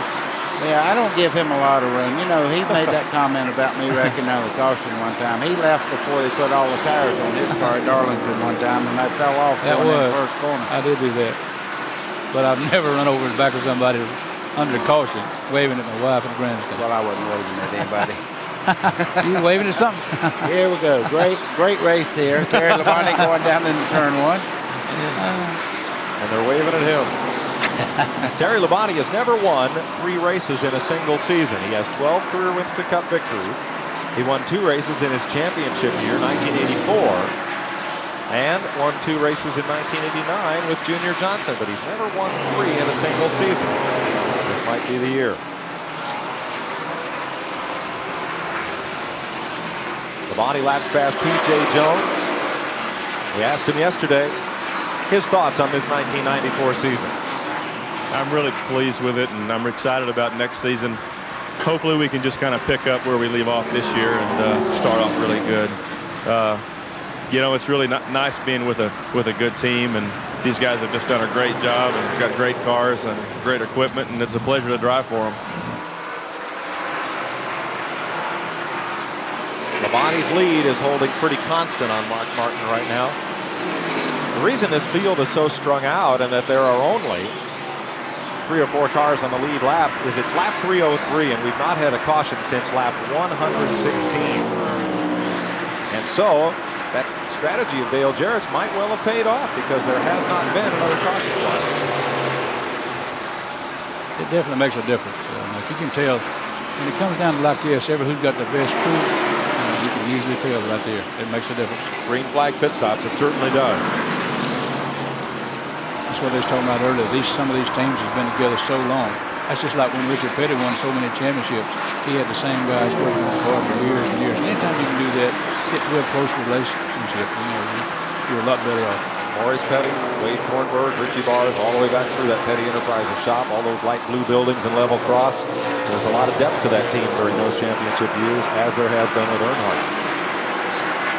Well, you named a lot of people that I worked with when I was a second driver for the Petty team, and I tell you what a great, going over to the Petties was like going to the #1 place in the world at that particular time.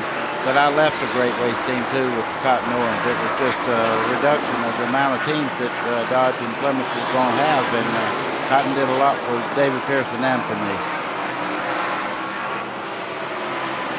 Terry Labonte leads. Earlier we told you Michael Waltrip had spent a lot of time in the garage making repairs. He came back on the track 37th. There's his brother Darrell, who's 10th in the points. Michael is 11th in the points. There's Mark Martin, his second place car. Here's Michael. How much did he gain? 1 spot. He is 36th. He gained 3 points by getting back out on the track, but you never know when those 3 points are going to be very crucial. Well, you never know what's going to happen from here to the end of the race or anything else. Bobby Labonte's very high up in the middle of turn 3, but he got it back down in the groove, but he come very close to hitting the wall just now. Will stay green. Jeff Bodine right behind Terry Labonte. It's not been a good day for the Hoosier shod cars. Bodine is 2 laps down in 8th place.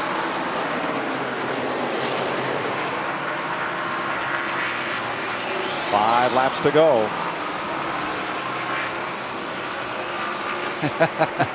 They look pretty icy there on pit road, I too. was just thinking to say, boy, the crew's about as cool as the driver. That's quite a combination there.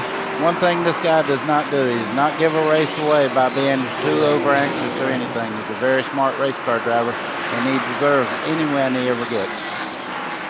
That's the reason they call him the Iceman. And Mark Martin has driven his heart out today. And this second place finish should help Mark Martin really close down on Rusty Wallace for second in the points. There's car owner Jack Roush on the right, team manager Steve Neal on the left. Rusty Wallace is in 17th place, and Mark Martin right now is in 2nd spot. And that'll probably knock out about half of Rusty's advantage from 2nd to 3rd in the point standings. Kenny Schrader came in here 4th in the points. He's back in 16th position. And 5th place point man Ricky Rudd. I can't find on the scoring monitor. There he is, 7th place. Excuse me.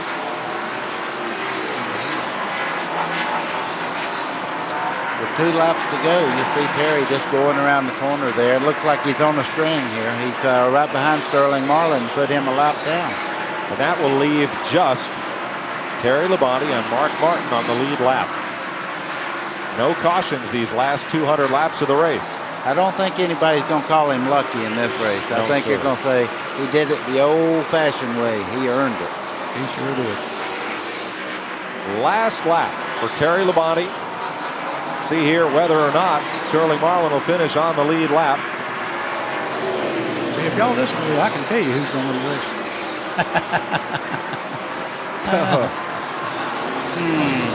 Oh, way to go, Mr. Pearson. 4th turn, Terry Labonte will pick up his 13th career victory. 6 super speedway wins, 5 on the short tracks, and 2 on road courses. And it's the 5th win of the season for Hendrick Motorsports and the 38th of car owner Rick Hendrick's career.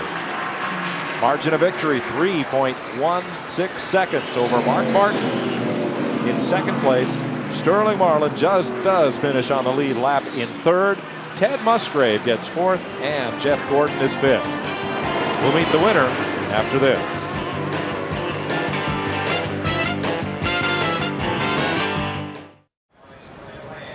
Unofficially, the top 5, and I misspoke. NASCAR reporting Jeff Gordon beat Ted Musgrave to the finish line. It was very close there for 4th spot, but Terry Labonte wins it.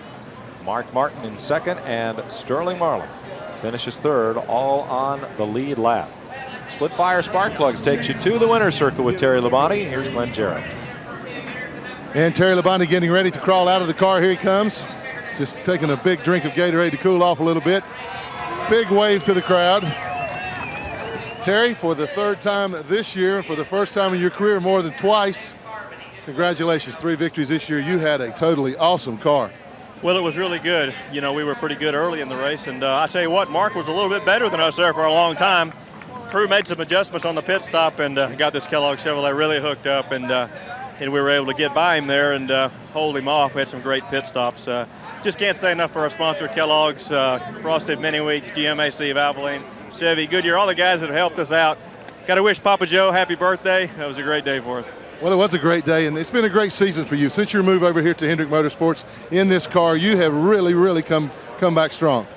Well, it's it's a great team, and I just got to thank Rick Hendrick and Jimmy Johnson for giving me the opportunity to drive for them, and Gary Dehart and all the guys that I knew before, and really worked hard to get me over there, and it was great, and I really appreciate it.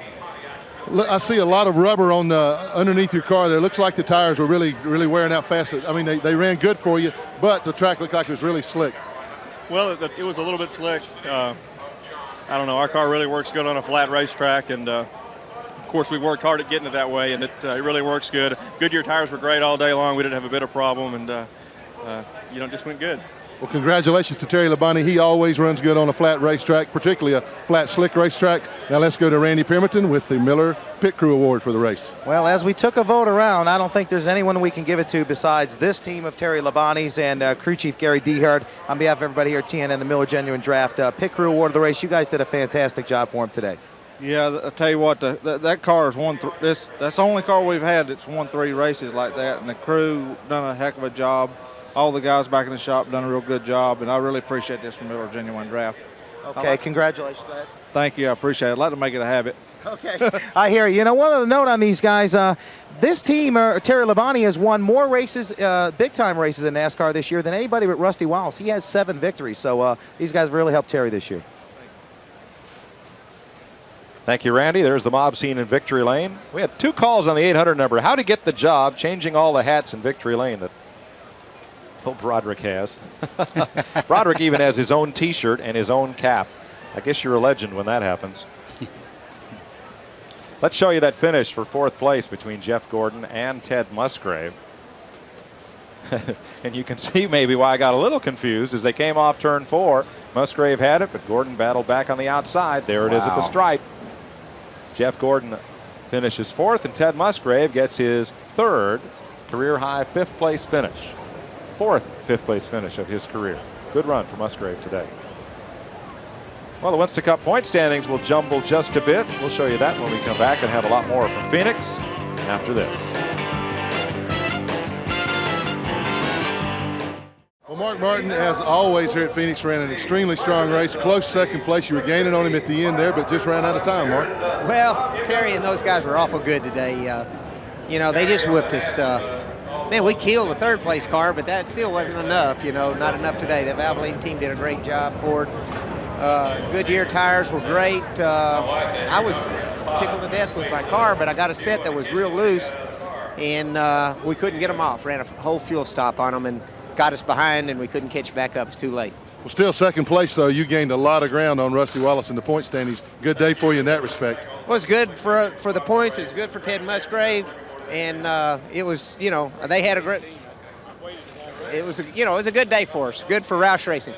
Congratulations to Mark Martin. We're going to let him get out of here, change clothes. Now let's go to Randy. Well, Sterling Marlin climbs out and looked pretty good. Sterling, not a bad day for you. Had one of the best runs this season. Yeah, we did. We run good early. Was a little too loose early and then got it too tight. And that's when the long green was, and that hurt us a little bit. But the boys done a good job, and we come here, sit on the pole, and we was going to try to win it, but we done all we could do, and don't know what we done much different on the chassis when we come back, but may try a few different things. But Terry runs good on short tracks, and runs good everywhere, but they got a real good car for the short tracks, and I knew it was going to be tough. Any idea what you could have done today to make that car just a little better to get a victory? Well, we just had to move some deals on the car, and maybe a different spring or two and some shocks, so we'll try it again next year. Okay, good luck next time back. Thanks. David, you were saying that car, Terry Labonte's, has a little different thinking than some of these others. Well, it is. They're talking about changing the rules for next year and letting the cars run a little bit lighter. And I understand that this is a new Runner Hopkins car that they have, and it is lighter on the front end. So I don't know whether that's got anything to do with it or not, but I do understand that Terry really liked the car the way it drove. Now, the word we hear is 3,400 pounds will be the weight limit for Winston Cup next year, 100 pounds lighter than what the cars are in 1994.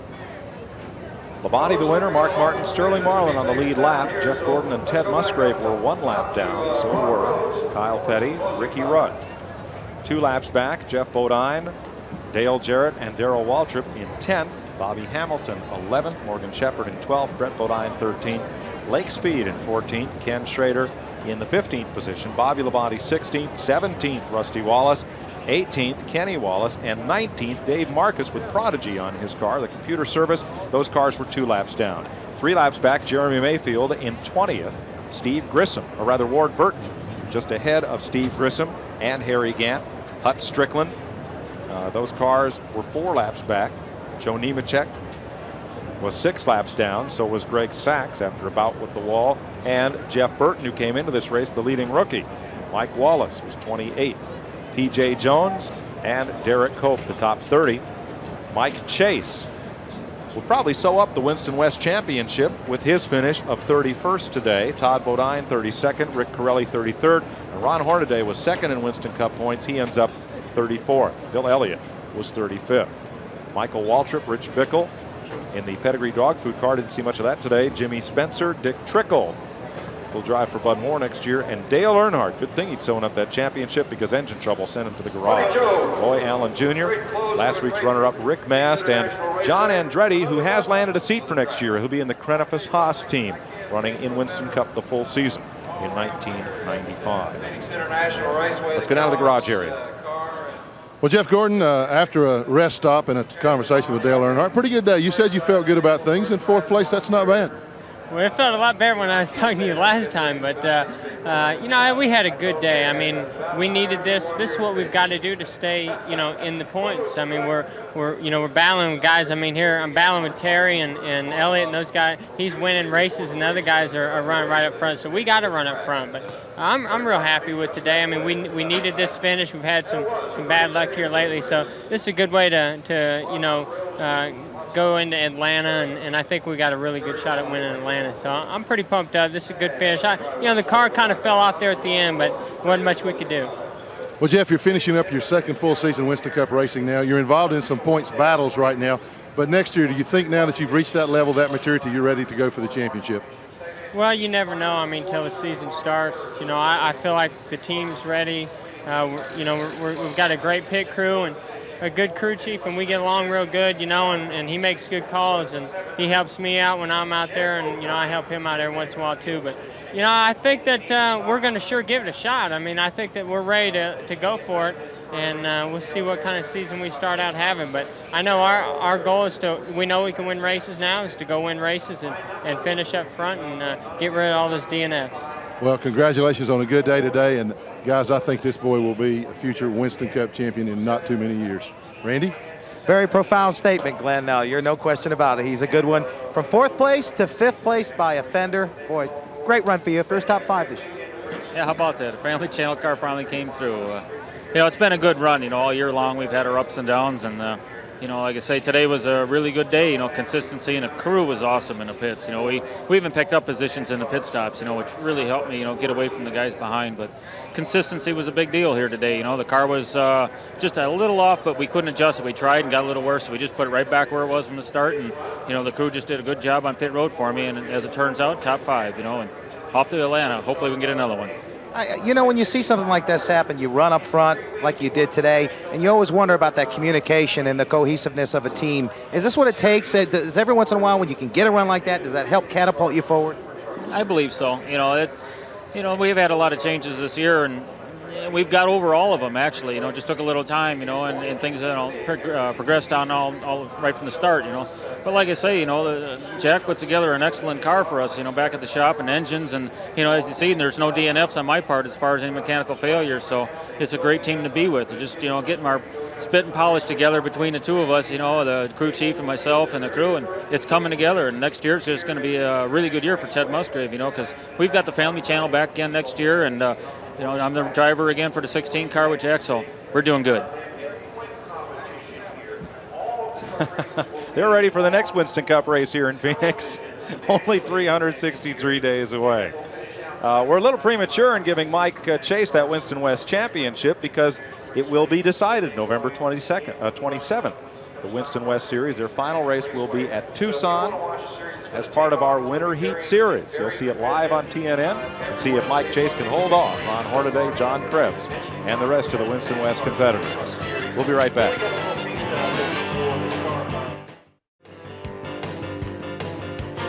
Only 363 days. Those guys are sitting there waiting for it. It'll be a while before traffic clears out here at Phoenix. Give us a minute to look at the Winston Cup point standings. Dale Earnhardt has clinched, of course. Rusty Wallace's advantage over Mark Martin, though, falls to just 75 points. Ricky Rudd moves up to 4th ahead of Ken Schrader. Again, that payback goes back through the top 25. Morgan Shepherd now 6th. Terry Labonte. Jeff Gordon moves up to 8th. Darrell Waltrip moves up to 9th, and Bill Elliott falls to 10th. Also, Sterling Marlin moves way up to 11th. Lake Speed, Ted Musgrave, Michael Waltrip drops a couple. Kyle Petty up to 15th. There is the rest of your top 20.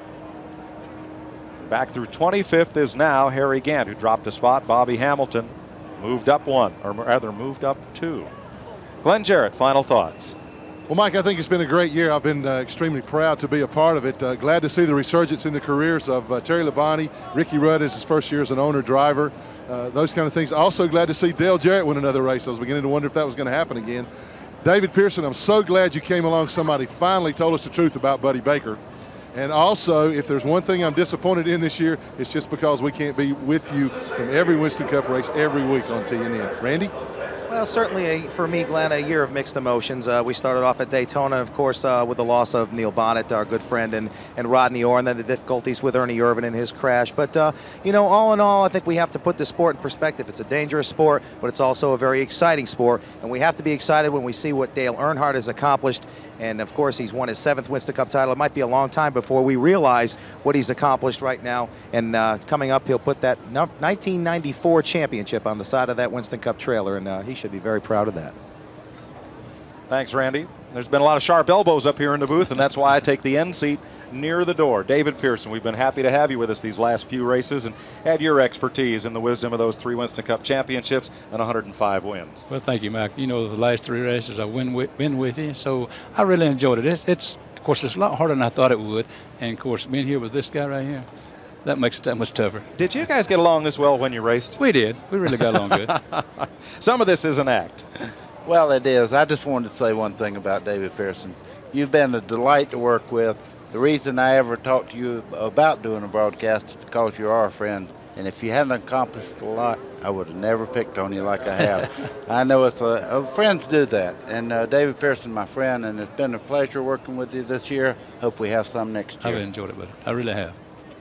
Well, it's been a lot of fun for me having a couple of this sport's all-time greats alongside to help give you folks an insight to what goes on in Winston Cup racing. And TNN will be back strong next season with more Busch races than all other networks combined, and quite a healthy roster of Winston Cup racing, too. I'd like to thank all the folks in the truck and around the Speedway, here in the booth, and all the people you don't get to see but that make this telecast so much fun to do and so successful. It's been a bittersweet season as we leave you, and we leave you with this look back. As TNN ends its broadcast year of Winston Cup racing, we take a moment to remember a dear friend and colleague, Neil Bonnet, who spent a lot of time in your living room and ours, as we salute his good friend, the Winston Cup champion, Dale Earnhardt.